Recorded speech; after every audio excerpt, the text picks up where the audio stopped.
శుక్లాంబరధరం విష్ణుం శశివర్ణం చతుర్భుజం ప్రసన్నవదనం ధ్యాయేత్ సర్వవిఘ్నోపశాంతయే. గురుర్బ్రహ్మా గురుర్విష్ణుః గురుర్దేవో మహేశ్వరః. గురుః సాక్షాత్ పరం బ్రహ్మ తస్మై శ్రీగురవై నమః. వ్యాసాయ విష్ణురూపాయ వ్యాసరూపాయ విష్ణవే నమో వై బ్రహ్మనిధయే వాసిష్ఠాయ నమో నమః. కూజంతం రామ రామేతి మధురం మధురాక్షరం ఆరుహ్య కవితాశాఖాం వందే వాల్మీకికోకిలం. శ్రుతిస్మృతిపురాణానాం ఆలయం కరుణాలయం నమామి భగవత్పాదశంకరం లోకశంకరం. వాగర్ధావివ సంపృక్తౌ వాగర్ధప్రతిపత్తయే జగతః పితరౌ వందే పార్వతీపరమేశ్వరౌ.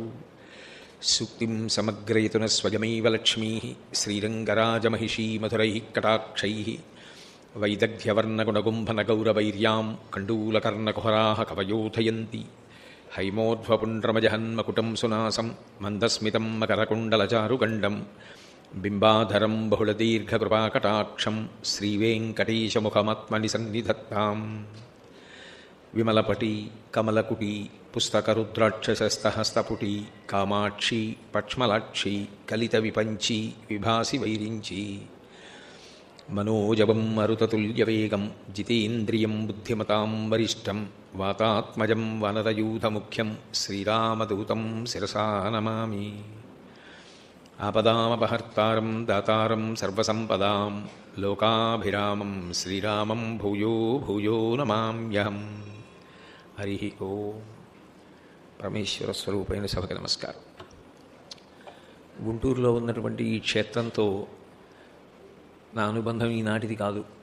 ఎప్పటిదో ఏనాడు వచ్చానో కానీ, ఏ సుముహూర్తంలో వచ్చానో కానీ అది గొప్ప బలవత్తరమైనటువంటి అనుబంధంగా మారిపోయింది. బహుశా నేను ప్రవచనాలు ప్రారంభం చేసిన తర్వాత ఒక దేవాలయానికి ఇన్ని మాటలు వెళ్ళి ప్రవచనం చేసింది బహుశా ఈ ఒక్క క్షేత్రంలోనే అనుకుంటున్నాను. అది ఒకటి వ్యక్తి సంబంధంగా మాంజులు హరిప్రసాద్ గారితో ఉన్నటువంటి అనుబంధం, సంస్థ సంబంధంగా ఈ శారదాపరమేశ్వరి ఈ దేవాలయం అంటే నాకున్నటువంటి విశేషమైన భక్తి. నిజానికి నేను ఇక్కడికి వచ్చి దర్శనం చేయవలసిన అవసరం లేదు. కళ్ళు మూసుకుంటే ఇక్కడ ఉన్న ఏ దేవాలయమైనా ఏ దేవతామూర్తి అయినా నాకు జ్ఞాపకానికి వచ్చి మనోఫలకం మీద గోచరిస్తుంది. అంటే అన్ని మాటలు అంత ఆర్తితో, ఏదో దాహంతో ఉన్నవాడు మంచినీళ్లు తాగినట్టుగా జుర్రుకున్నాను ఎన్నో మాటలు. అంటే దాని అర్థం నాకు ఈ దేవస్థానం పట్ల ఉన్నటువంటి ప్రీతిని ఆవిష్కరించడం. అటువంటి క్షేత్రంలో ఈ శ్రావణ మాసంలో శివవైభవం గురించి ప్రదోష వేళలో మీతో కొంతసేపు పంచుకోవడం భగవంతుని యొక్క నిర్హేతుక కృపాకటాక్ష వీక్షణం. విశేషించి శ్రావణ మాసం శివారాధనకి చాలా చాలా యోగ్యమైనటువంటి కాలం. అందుకే ఒక మాట అంటారు, మార్గకృష్ణ చతుర్దశ్యాం, ఈ మాఘకృష్ణ చతుర్దశ్యాం, మాఘమాసంలో వచ్చేటటువంటి కృష్ణపక్ష చతుర్దశి మహాశివరాత్రి నాడు ఒక్క బిల్వాన్ని శివలింగం మీద వెయ్యడం అనేటటువంటిది దుర్లభం అనే దేవతలకు కూడా సాధ్యం కాదు అని నేను ఊహిస్తున్నాను. అంటే ఆనాటి ప్రదోష వేళలో చేసేటటువంటి బిల్వార్చన అంత శక్తివంతం. అంతకన్నా శక్తివంతం ఏది అంటే నభోమాసిందు వాసరి, శ్రావణ మాసంలో వచ్చేటటువంటి సోమవారపు ప్రదోష వేళ పరమశక్తివంతం. ఆ రోజున పంచబిల్వాలతో ఎవరు పూజ చేస్తారో వాళ్ళు శివానుగ్రహం ఉంటే తప్ప అలా చేయడం సాధ్యపడే విషయం కాదు అని. అటువంటి శివుని యొక్క వైభవం గురించి ఎంతసేపు మాట్లాడినా నిజానికి పూర్తి అయ్యేది కాదు. అలాగని ఎన్నాళ్ళు మాట్లాడినా పూర్తి చెయ్యడానికి వీలు లేనన్ని విషయాలు నాకు తెలుసునని కాదు. ఆయన వైభవం అంతటిది అని చెప్పడం వరకు మాత్రమే దాని అన్వయం. పరమేశ్వరుడు మహానుభావుడు, లోకపరిపాలకుడు. ఆయనే సృష్టికర్త, ఆయనే స్థితికర్త, ఆయనే ప్రళయకర్త. మూడు మూర్తులకును మూడు కాలములకు మూడు రూపములకు మూలమగుచు భేదమగుచు తుదిక భేదమయ్యొప్పారు బ్రహ్మమనగ నీవే పాలనయన అంటారు పోతన గారు. మూడుగా కనపడి నిజానికి మూడు కాకుండా ఒక్కటిగా ప్రకాశించేటటువంటి పరతత్వమే ఆ పరమశివుడు. అటువంటి శివుని యొక్క భక్తిని పొంది ఉండడం అనేటటువంటిది కొన్ని కోట్ల జన్మల తర్వాత మాత్రమే సాధ్యమవుతుంది అని. శివభక్తి తనంత తానుగా మనశ్శాంతి కారణం. ఎందుకని అంటే ఆయుర్దాయం అంటారా ఆయన చేతిలోనే ఉంటుంది, ఆరోగ్యం అంటారా ఆయన చేతిలోనే ఉంటుంది. ఆయుర్సంబంధమైనటువంటి ఏ క్రతువు చెయ్యండి అది శివుని యొక్క అనుగ్రహాన్నే అపేక్షిస్తుంది. ఒక మృత్యుంజయ హోమం కానివ్వండి, లేదు ఒక భీమరథ శాంతి, ఉగ్రరథ శాంతి, సహస్రచంద్ర దర్శనోత్సవం, వీటన్నింటిలో కూడా ఆయువు ఇంకా పొందాలి అని కోరుకున్నప్పుడు శివోపాసన చేస్తారు. అందుకే ఆయనే ఆయుర్దాయాన్ని ఇవ్వగలిగినటువంటి వాడు, అపమృత్యు దోషాన్ని తొలగించగలిగినటువంటి వాడు కూడా ఆయనే. వక్షస్థాడనమంతకస్య కఠినాపస్మార సంవర్ధనం భుభృత్పర్యటనం నమత్సురశిర కోటీర సంఘర్షణం కర్మీదం మృదులస్య తావకపదద్వందస్య గౌరీపతి మచ్చేతో మణిపాదుకా విహరణం శంభో సదాంగీకురు అంటారు శంకరులు శివానంద లహరిలో. యమధర్మరాజు గారి యొక్క వక్షస్థలం మీద తన్నగలిగినటువంటి శక్తివంతుడు ఆయనే. అందుకే ఆయువు ఆయనే ఇవ్వాలి. ఐశ్వర్యప్రదాత ఆయనే. ఆయన కన్నా ఐశ్వర్యమును ఇవ్వగలిగినటువంటి వాడు లోకంలో ఉండడు. ఆయన ఎంత ఐశ్వర్యాన్ని ఇస్తాడు అన్న దాని గురించి ఊహ చేయడం కూడా సాధ్యం కాదు అన్నారు. బియ్యపు పిండి నీళ్లు పాలు అనుకుని తాగి నాకు పాలు కావాలి అని ఏడిచి ఉపమన్యువు శంకరుడి గురించి తపస్సు చేస్తే పాల సముద్రాన్ని ఇచ్చాడు. మార్కండేయుడికి అసలు సృష్టిలో లేని ఆయుర్దాయాన్ని ఇచ్చాడు. మార్కండేయాయుష్యు అని అంత గొప్ప ఆయుర్దాయం. అదే సామాన్యమైంది కాదు. మహాభారతం ఆరణ్య పర్వంలో ధర్మరాజు గారి దగ్గరికి వెళ్ళి మాట్లాడుతూ మార్కండేయుడే చెప్తాడు ఎంత గొప్ప ఆయువు పొందాడు అంటే, లోకంబులు లోకేశులు లోకస్తులు తెగిన తుది అలోకంబగు పెంచీకటి కావల యవ్వండే కాకృతి వెలుగు అతనిని సేవింతున్నంటారు. మహాప్రళయంలో లోకములు కానీ, లోకమును పరిపాలించేవారు కానీ, లోకమునందు ఉన్నవారు కానీ లేకుండా పోయి కటిక చీకటి ఆవరించి సూర్యచంద్రుల యొక్క గమనం ఆగిపోయి ప్రళయజలముల చేత సమస్త లోకములు నిండిపోతే ఆ సమయమునందు ఆయన ఒక్కడే మహానుభావుడు ఉండి నతత్ర సూర్యోభాతిన చంద్రతారకం నేమా విద్యుతో భాంతి కుతోయమగ్ని తమేవ భాంతమనుభాతి సర్వం తస్య భాషా సర్వమిదం విభాతి అని సూర్యచంద్రుల యొక్క కాంతి అవసరం లేకుండా తానొక్కడే తనంత తానుగా స్వయం ప్రకాశకంగా ప్రకాశిస్తూ ఉండిపోయి మహాప్రళయమునందు తానుండి మళ్ళీ పునఃసృష్టి యందు తనలోంచి సమస్త భూతములను సృజించగలిగినటువంటి శక్తివంతుడు. అందుకే ఆయన కన్నా ఆయువు ఇవ్వగలిగిన వాడు, ఆయన కన్నా ఐశ్వర్యం ఇవ్వగలిగిన వాడు లోకంలో ఉండడు. ఎవరు ఏది కోరితే అది ఇవ్వగలడు. కామకోటి అంటారు. ఆ కోరికలకి చిట్ట చివరి హద్దు. శివలింగములకు జరిగిన అభిషేకము వలన శివలింగము చల్లబడితే ఒక వ్యక్తి కాదు లోకమే చల్లబడుతుంది అని. అందుకే శంకర భగవత్పాదులు ఈ దేశానికి చేసినటువంటి మహోపకారం. అన్నం లేకపోతే ధర్మం నిలబడదు, నీరు లేకపోతే ధర్మం నిలబడదు. ఆకలి ఇస్తోందనుకోండి, క్షుత్ మంట, లోపల ఆకలి వేస్తున్నప్పుడు ధర్మపన్నాలు చెప్పి నువ్వు ధర్మం పాటించంటే ఎవరు పాటించరు. పక్కవాడిని కుట్టైనా వాడి దగ్గర ఉన్నది లాక్కుపోతారు. నీరు దొరకలేదనుకోండి, ధర్మం నిలబడదు. స్నానం ఎలా చేస్తారు, ఆచమనం ఎలా చేస్తారు, అర్ఘ్యం ఎలా ఇస్తారు, సాధ్యం కాదు. ఈ దేశంలో ఉన్నటువంటి వారందరికీ కడుపు నిండా అన్నం దొరకాలని, నదులన్నీ కూడా పూర్ణంగా జలకళతో ప్రవహించాలని, ఈ రెండిటి చేత అన్నము తిని నీటిని ఉపయోగించుకొని ప్రాణములు నిలబెట్టుకుని కేవలము భోగమనుభవించడం ఒక్కటే కాకుండా భక్తి జ్ఞాన వైరాగ్యములను ప్రతివారు పొందాలని అన్నపూర్ణమ్మ దగ్గరికి వెళ్ళి కాశీపట్టణంలో నాకు అన్నం ఒక్కటే కాదు జ్ఞాన వైరాగ్య సిద్ధ్యర్థం భిక్షాం దేహీ చ పార్వతి అన్నారు శంకరులు. అదే శంకరాచార్యుల వారు భారతదేశంలో పీఠములను స్థాపించి పీఠాధిపతులు నిరంతరం అది ప్రధాన కార్యక్రమంగా చంద్రమౌళీశ్వరారాధన చేసేటట్టు ఆ శివలింగం చల్లబడిన కారణం చేత వేళపట్టున వర్షాలు పడి కొన్ని కోటాను కోట్ల మంది అన్నం తినడానికి యోగ్యత కల్పించిన మహాపురుషులు శంకర భగవత్పాదులు. నిజానికి ఇవాళ మనందరం అన్నం తినగలుగుతున్నాం, వేళపట్టున వర్షాలు పడుతున్నాయి అంటే అది శంకర భగవత్పాదులు పెట్టిన భిక్ష. శంకర భగవత్పాదుల యొక్క అంశలో వచ్చినటువంటి వారి సంకల్పమును అనుసరించి పుట్టినటువంటి కారణజన్ములైన మహాత్ములు చేస్తున్నటువంటి చంద్రమౌళీశ్వరారాధన, దాని ఫలితంగానే ఇవాళ అన్నం దొరుకుతోంది. ఇప్పటికీ ధర్మం మీద అనురక్తి మిగిలింది. ధర్మం గురించి తెలుసుకోవాలని, ధర్మాన్ని ఆచరించాలని ఎందరో ప్రయత్నిస్తారు. ఆ ధర్మం ఏది అన్నది చెప్పినా శివుడే. రుచ్యా ధర్మాన్ అవలోకయతి ప్రాపయతి ఇది రుద్రః అని. అసలు ధర్మములు చెప్పాలంటే వేదము చెప్పాలి. ఆ వేదం ఏది? భగవంతుని యొక్క ఊపిరి. నేనొకటి, నా వాక్కొకటి కాదు. ఈశ్వరుడొకటి, ఈశ్వరుడి వాక్కొకటి కాదు. శివుడే సృష్టి ప్రారంభమునందు వేదమునిచ్చి వేదము ద్వారా ధర్మాన్ని లోకానికి నిర్ణయిస్తాడు. ఏది పాటించి ధరించాలో అది ధర్మం. ఆచార ప్రభవో ధర్మ అంటాడు భీష్ముడు. పాటించనిది ధర్మం కాదు, ఏది పాటించారో అది ధర్మం. తెలుసుకున్నది ఒక్కటే ధర్మం అయిపోదు, తెలుసుకున్నది పాటించాలి. ఇహ సంతో నవాసంతి సతోవాన్ అనువర్తసే తథాహి విపరీతాతే బుద్ధిరాచారవర్జిత అంటుంది సీతమ్మ. తెలుసుకుని ఆచరించినప్పుడు దాని వలన ఉపయోగం లేదు. అందుకే శంకర భగవత్పాదుల కాలంలో ధర్మప్రచారం చేయడానికి వారు సన్యాసాశ్రమ స్వీకారం చేసి ఆసీతు హిమాచల పర్యటన చేసి అందరికీ ధర్మాన్ని అందిస్తే వారి అవతార పరిసమాప్తి అయిపోయిన తరువాత కూడా అదే కోవలో మళ్ళీ ధర్మప్రచారం చెయ్యడానికి పీఠాధిపతుల్ని ఉంచి ఆ ధర్మప్రచారం నిరంతరంగా జరిగేటట్టు చేసినటువంటి మహాపురుషులు శంకర భగవత్పాదులు. ఆ శంకర భగవత్పాదులు ఎవరో కాదు, సాక్షాత్తు శంకరుడే, కైలాస శంకరుడే కాలడి శంకరుడిగా వచ్చాడు. అందుకే భక్తి జ్ఞాన వైరాగ్యములను ఇవ్వాలన్నా శంకరుడే, ఐశ్వర్యం ఇవ్వాలన్నా శంకరుడే, ఆయుర్దాయం ఇవ్వాలన్నా శంకరుడే, రోగము పోగొట్టాలన్నా శంకరుడే. ఎందుకనంటే దీర్ఘాయుర్దాయం ఉన్నది, ఐశ్వర్యం ఉన్నది, భోగం ఉన్నది, కానీ రోగమే ఉన్నది. శరీరము నిండా రోగాలే. ఏమనుభవిస్తాడు? ఆ రోగాన్ని పోగొట్టగలిగినటువంటి వాడు కూడా శివుడే. అందుకే ప్రథమో దైవ్యోభిషకు అంటుంది రుద్రాధ్యాయం. ఈ లోకంలో మొట్టమొదట వైద్యుడి రూపంలో ఉన్నటువంటి వాడు సాక్షాత్తు శివుడే.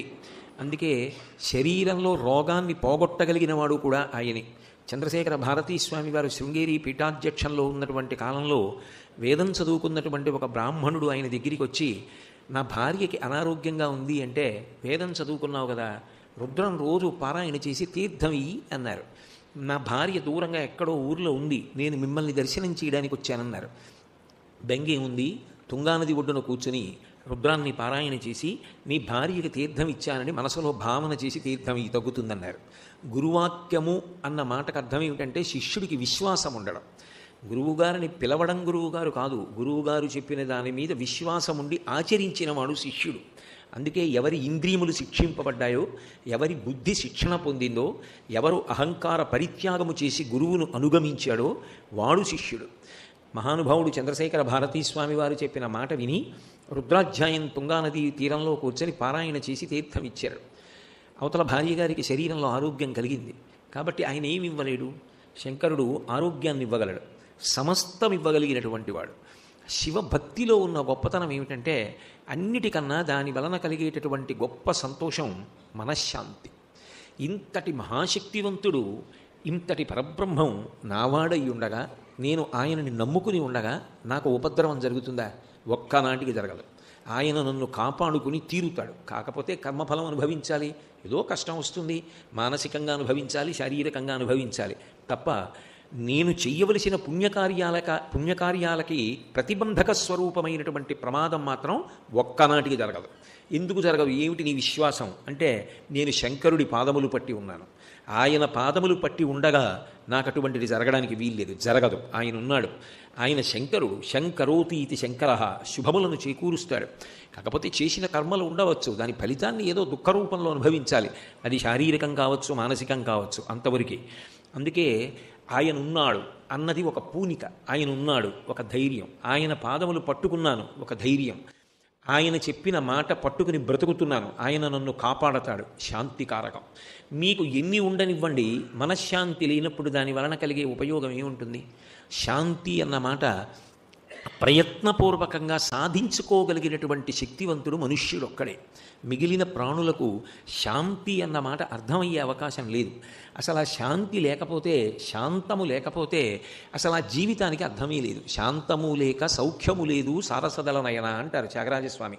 శాంతి లేనివాడికి, ఆ శాంతమును పొందనివాడికి ఎన్ని ఉండివాడు సంతోషంగా ఉన్నట్టు? ఎన్ని ఉన్నా సంతోషంగా లేడు. ఆ ప్రశాంతత మనసులో ఉందనుకోండి, ఇంత ఐశ్వర్యం ఆయనకి బాహ్యంలో ఉందన్న ప్రశ్న అన్వయము కాదు. ఆయన లోపల మహదైశ్వర్య సంపన్నుడు. ఎందుకంటే అంత శాంతిని పొంది ఉన్నాడు. ఆ శాంతి లోకంలో ఇద్దరు ఇవ్వగలరు అన్నారు శంకర భగవత్పాదులు.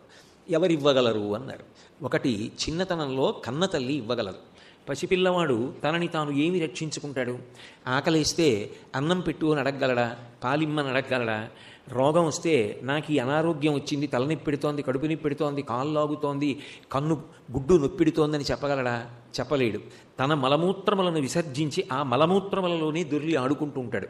చెవిలోకి చీమ విడితే చెప్పడం రాదు. ఏమీ రాకపోయినా వాడికి ఒక్కటి మాత్రం తెలుసు, ఏడిస్తే అమ్మ వస్తుంది, అమ్మ వస్తే నాకు అన్నీ వస్తాయి.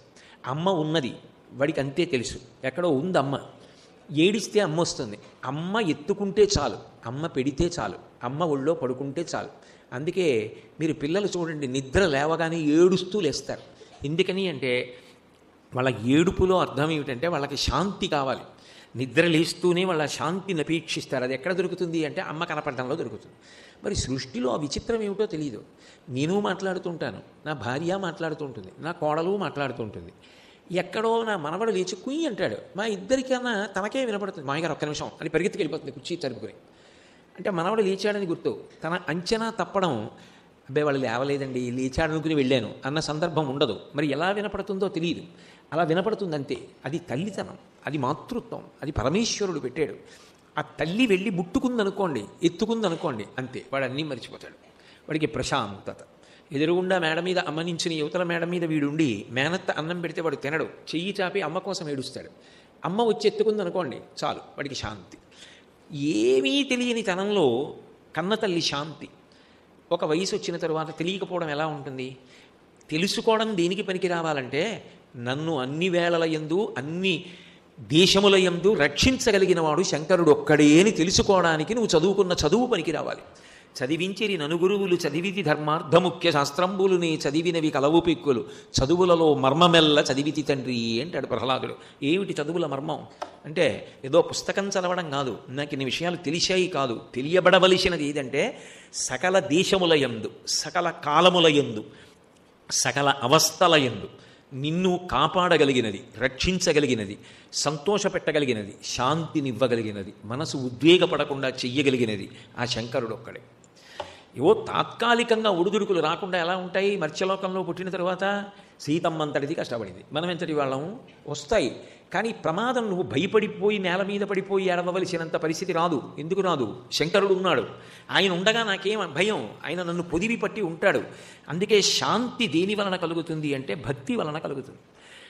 చూడండి, పిల్లవాడు అమ్మ చీరతో ఆడుకుంటాడు, అమ్మ చెప్పుల్లో కాళ్ళెడతాడు, అమ్మ వాడేటటువంటి వస్తువులు తీసుకుంటాడు, ఆఖరికి వాడికి ఏమీ అక్కర్లేదు.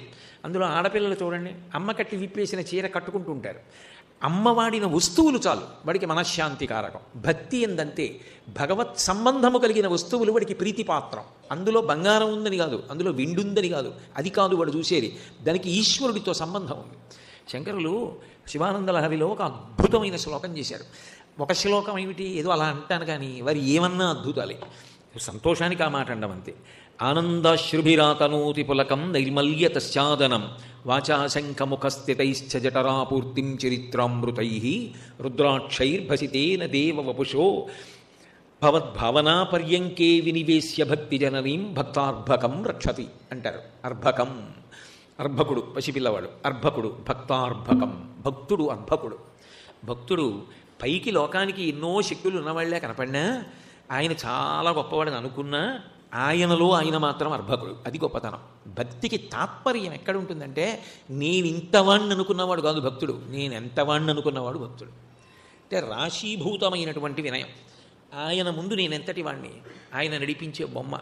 అమ్మ లేనినాడు పసిపిల్లవాడు ఏమిటి, ఆయన పొదివి పట్టకపోతే నా బ్రతుకు ఏమిటి అనుకున్నవాడు లోపల అర్భకుడు.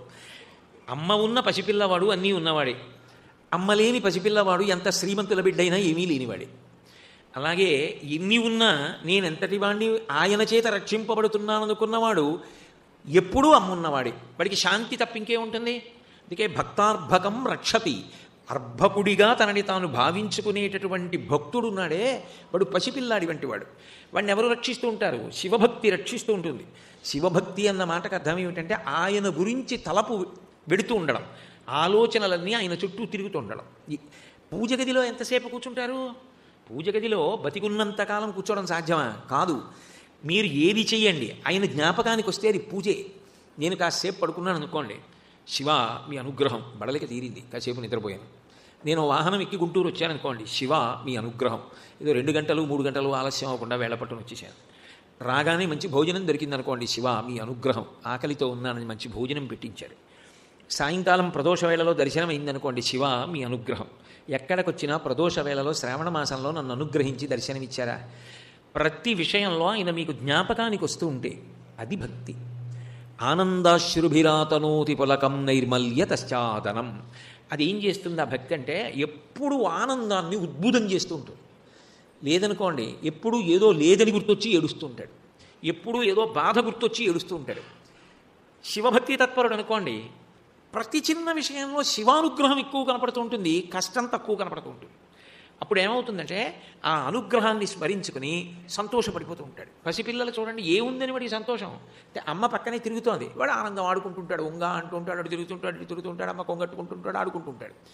ఆనందాశ్రుభిరాతనోతి పులకం, పులకాంకురాలు వస్తాయిట. శంకర భగవత్పాదులు ఏదైనా ఒక మాట అంటే చాలా గొప్పగా ఉంటుంది. నిజానికి ఎన్ని ఆభరణాలు మీరు పెట్టుకున్నా దేనికి పెట్టుకుంటారు? ఒంటికి కొత్త అందం రావడానికి పెట్టుకుంటారు. అందుకే దాని పేరు భూషణము. భూషణము అంటే భూషింపచేస్తుంది. మీరు తగిలించుకుంటే మీకు ఒక కొత్త అందం వస్తుంది కాబట్టి పెట్టుకుంటారు. కొన్ని హారాలు వేసుకున్నాడు అనుకోండి, అందంగా కనిపిస్తాడు. ఏదో కొన్ని కంకణాలు వేసుకున్నాడు, కేయూరములు పెట్టుకున్నాడు, ఇవన్నీ పెట్టుకుంటే కొంత అందంగా కనపడతాడు. ఎన్ని పెట్టుకుంటారు? ఒక స్థితిలో ఎక్కువైపోయాయి అనుకోండి, ఇది అలా ఉన్నాడు ఏమిటి అనిపిస్తుంది. పులకాంకురములు ఒంట్లో ఎక్కడ వదిలిపెట్టవు, పులకలు వచ్చాయంటారు. ఒళ్ళంతా వెంట్రుకలు నిక్కపొడుచుకుంటాయి. అప్పుడు శరీరంలో ఏ భాగాన్ని వదిలిపెడతాయి? తల దగ్గర నుంచి పాదాల వరకు పులకాంకురములు వస్తాయి. అవి నిజమైన సంతోషం. పైకి పెట్టుకున్న వాటిలో భయం ఉంటుంది. వాడు చూసి ఏ దృష్టి కొడుతున్నాడో, వీడు చూసి ఏ మాట అంటున్నాడో, వాడు అలా చూస్తున్నాడు, రాత్రికి అన్నం వేస్తాడేమో, ఓ బెంగ ఉంటుంది. లోపల కలిగిన ఆనందము వలన పులకాంకురములు వస్తే ఇంకంతకన్నా గొప్ప ఆభరణాలు ఏమిటి? అలా నీకు అస్తమానం పులకరింతలు వస్తే దేనికి రావాలి? ఆనందం వలన రావాలి. దేనికి ఆనందం? ఆ శివుణ్ణి తలుచుకొని అబ్బాబ్బాబ్బా స్వామి, ఏవి ఈ నదులన్నీ ఇలా ఇసుక తిన్నెలు పైకొచ్చి ఉండేవి, ఇంతంత జలకళ. ఇవాళ నేను వస్తుంటే గోదావరి చూస్తే పొంగిపోయాను. బా ఆపాతాళ గభీర నీరకు సుధాహారామలఛాయకున్ దీపాలంకృతికిన్ మహేంద్రనగరీ నిశ్రేణికా ఇష్టికిన్ తాపాపాయ విధా విహర్త్రికి మహోధన్వా దృఢాలింగన వ్యాపార ప్రతిపన్న సౌఖ్యకును సాష్టాంగంబు గంగమ్మకున్ అంటాడు శ్రీనాథుడు. అంత వడివడిగా ప్రవాహం వెళ్ళిపోతుంటే ఇది నదేమిటి? స్వర్గలోకానికి వేసిన నిచ్చెన. అందులో నమస్కారం చేస్తే ఓ స్నానం చేస్తే ఓ మెట్టెక్కినట్టు. గోదావరిని ఉపాసన చేసినవాడు, నీళ్లు దాగినవాడు స్వర్గానికి మెట్లెక్కుతున్నాడు అన్నాడు. గోదావరి అయినా అంతే, కృష్ణమ్మైనా అంతే. ఒక్కొక్కటి చూసినప్పుడు నీకు జ్ఞాపకానికి వచ్చి ఆ శివానుగ్రహం గుర్తొచ్చి నీకు ఒంట్లో పులకరింతలు వస్తుంటే నీకన్నా ఐశ్వర్యవంతులు లోకంలో ఎవడు? దేనికి ఆనందం అంటే ఆ శంకరుడిని జ్ఞాపకానికి తెచ్చుకున్న ఆనందం, ఆయన చేస్తున్న ఉపకారాలు గుర్తు తెచ్చుకునే ఆనందం. ఆనందాశ్రుభిరాతనోతి పులకం నైర్మల్యతశ్చాదనం. పిల్లాడికి ఏం తెలీదు, వాడు పడుకుని నిద్రపోతాడు. అమ్మ వేసవికాలం అయితే పల్చటి బట్ట కప్పుతుంది, శీతాకాలం అయితే దుక్కగా ఉన్న బట్ట కప్పుతుంది, ఇంకా బాగా హేమంత ఋతువు అయితే ఉన్ని బట్ట కప్పుతుంది. వాడు ప్రశాంతంగా పడుకోవడానికి ఎటువంటి బట్ట కప్పాలో అటువంటి బట్ట అమ్మ కప్పుతుంది, వాడు కప్పుకోడు. నిర్మలంగా మనసు ఉండగలిగినటువంటి స్థితిని ఆయన కప్పుతాడు, మనకి ఆయన కల్పిస్తాడు ఆ స్థితిని. నైర్మల్యతశ్చాదనం. దాని వలన ఇతరులు పాడవ్వాలన్న ఆలోచన మనసు ఎందు ఎప్పుడూ రాదు. మలమైందనుకోండి, మనసు కల్మషభూయిష్టమైందనుకోండి, ఎప్పుడూ ఎవడో పాడవ్వాలని ఆలోచిస్తాడు. అమలం కమలోద్భవగీత గుణం సమదం సమదాసురనాశకరం రమణీయ రుచిం కమనీయ తనుం నమః సాంబ శివం న తపాపహరం శివం శంకరం బంధురం సుందరీశం నటీశం గణీశం గిరీశం మహేశం దినేశేందునేత్రం సుగాత్రం మృడానీపతిం శ్రీగిరీశం హృదా భావయామి. అమలం ఆయన లక్షణం ఇది. ఆయన ఎప్పుడు నిర్మలంగా ఉంటాడు. ఆయన ఉపాసకుడికి మనసు నిర్మలంగా ఉంటుంది, ఏం ఉద్వేగపడి భయపడిపోడు, నిర్మలంగా ఉంటాడు. ఆ నైర్మల్యం, ఆ మనసు మలినమైన ఆలోచనలతో లేకపోవడం అన్న దుప్పటిని భక్తి అన్న అమ్మ కప్పుతుందిట, శివభక్తి. నైర్మల్యతశ్చాదనం వాచాశంక ముఖస్థితైశ్చ జఠరాపూర్తిం చరిత్రామృతై. అమ్మ పాలు పడుతుంది పిల్లాడికి. భక్తి ఎప్పుడు శివుడి గురించి ఏదో వినాలి, ఏదో వినాలి. నాకు ఇన్ని ఇచ్చిన స్వామి, ఇన్ని ఉపకారాలు చేసిన స్వామి, ఆయన గురించి వినాలి, ఆయన పూజ చెయ్యాలి, ఆయన్ని దర్శనం చెయ్యాలి. ఆయన్ని చూస్తుంటే ఏం ఆనందం, ఎంత సంతోషం, ఇన్ని చేసి ఏం తెలియనట్టు కూర్చున్నావా అని చూస్తూ పరమానందపడిపోవాలి. అప్పుడు ఏమైంది? ఎప్పుడూ ఆయన గురించినటువంటి ఆలోచనలు లోపలికి వెడుతుంటే ఆ వాక్కులు అనబడేటటువంటి శంఖంతో భక్తి అనేటటువంటి పాలని అమ్మ పడుతోంది, ఆ శివభక్తి అన్న తల్లి పడుతోంది. వాచాశంఖముఖస్థితైశ్చ జఠరాపూర్తిం చరిత్రామృతై రుద్రాక్షైర్భసితేన దేవవపుషో. మెడలో రుద్రాక్షలు వేసుకుని ఉంటాడు, విభూతి పెట్టుకుని ఉంటాడు. ఎందుకు?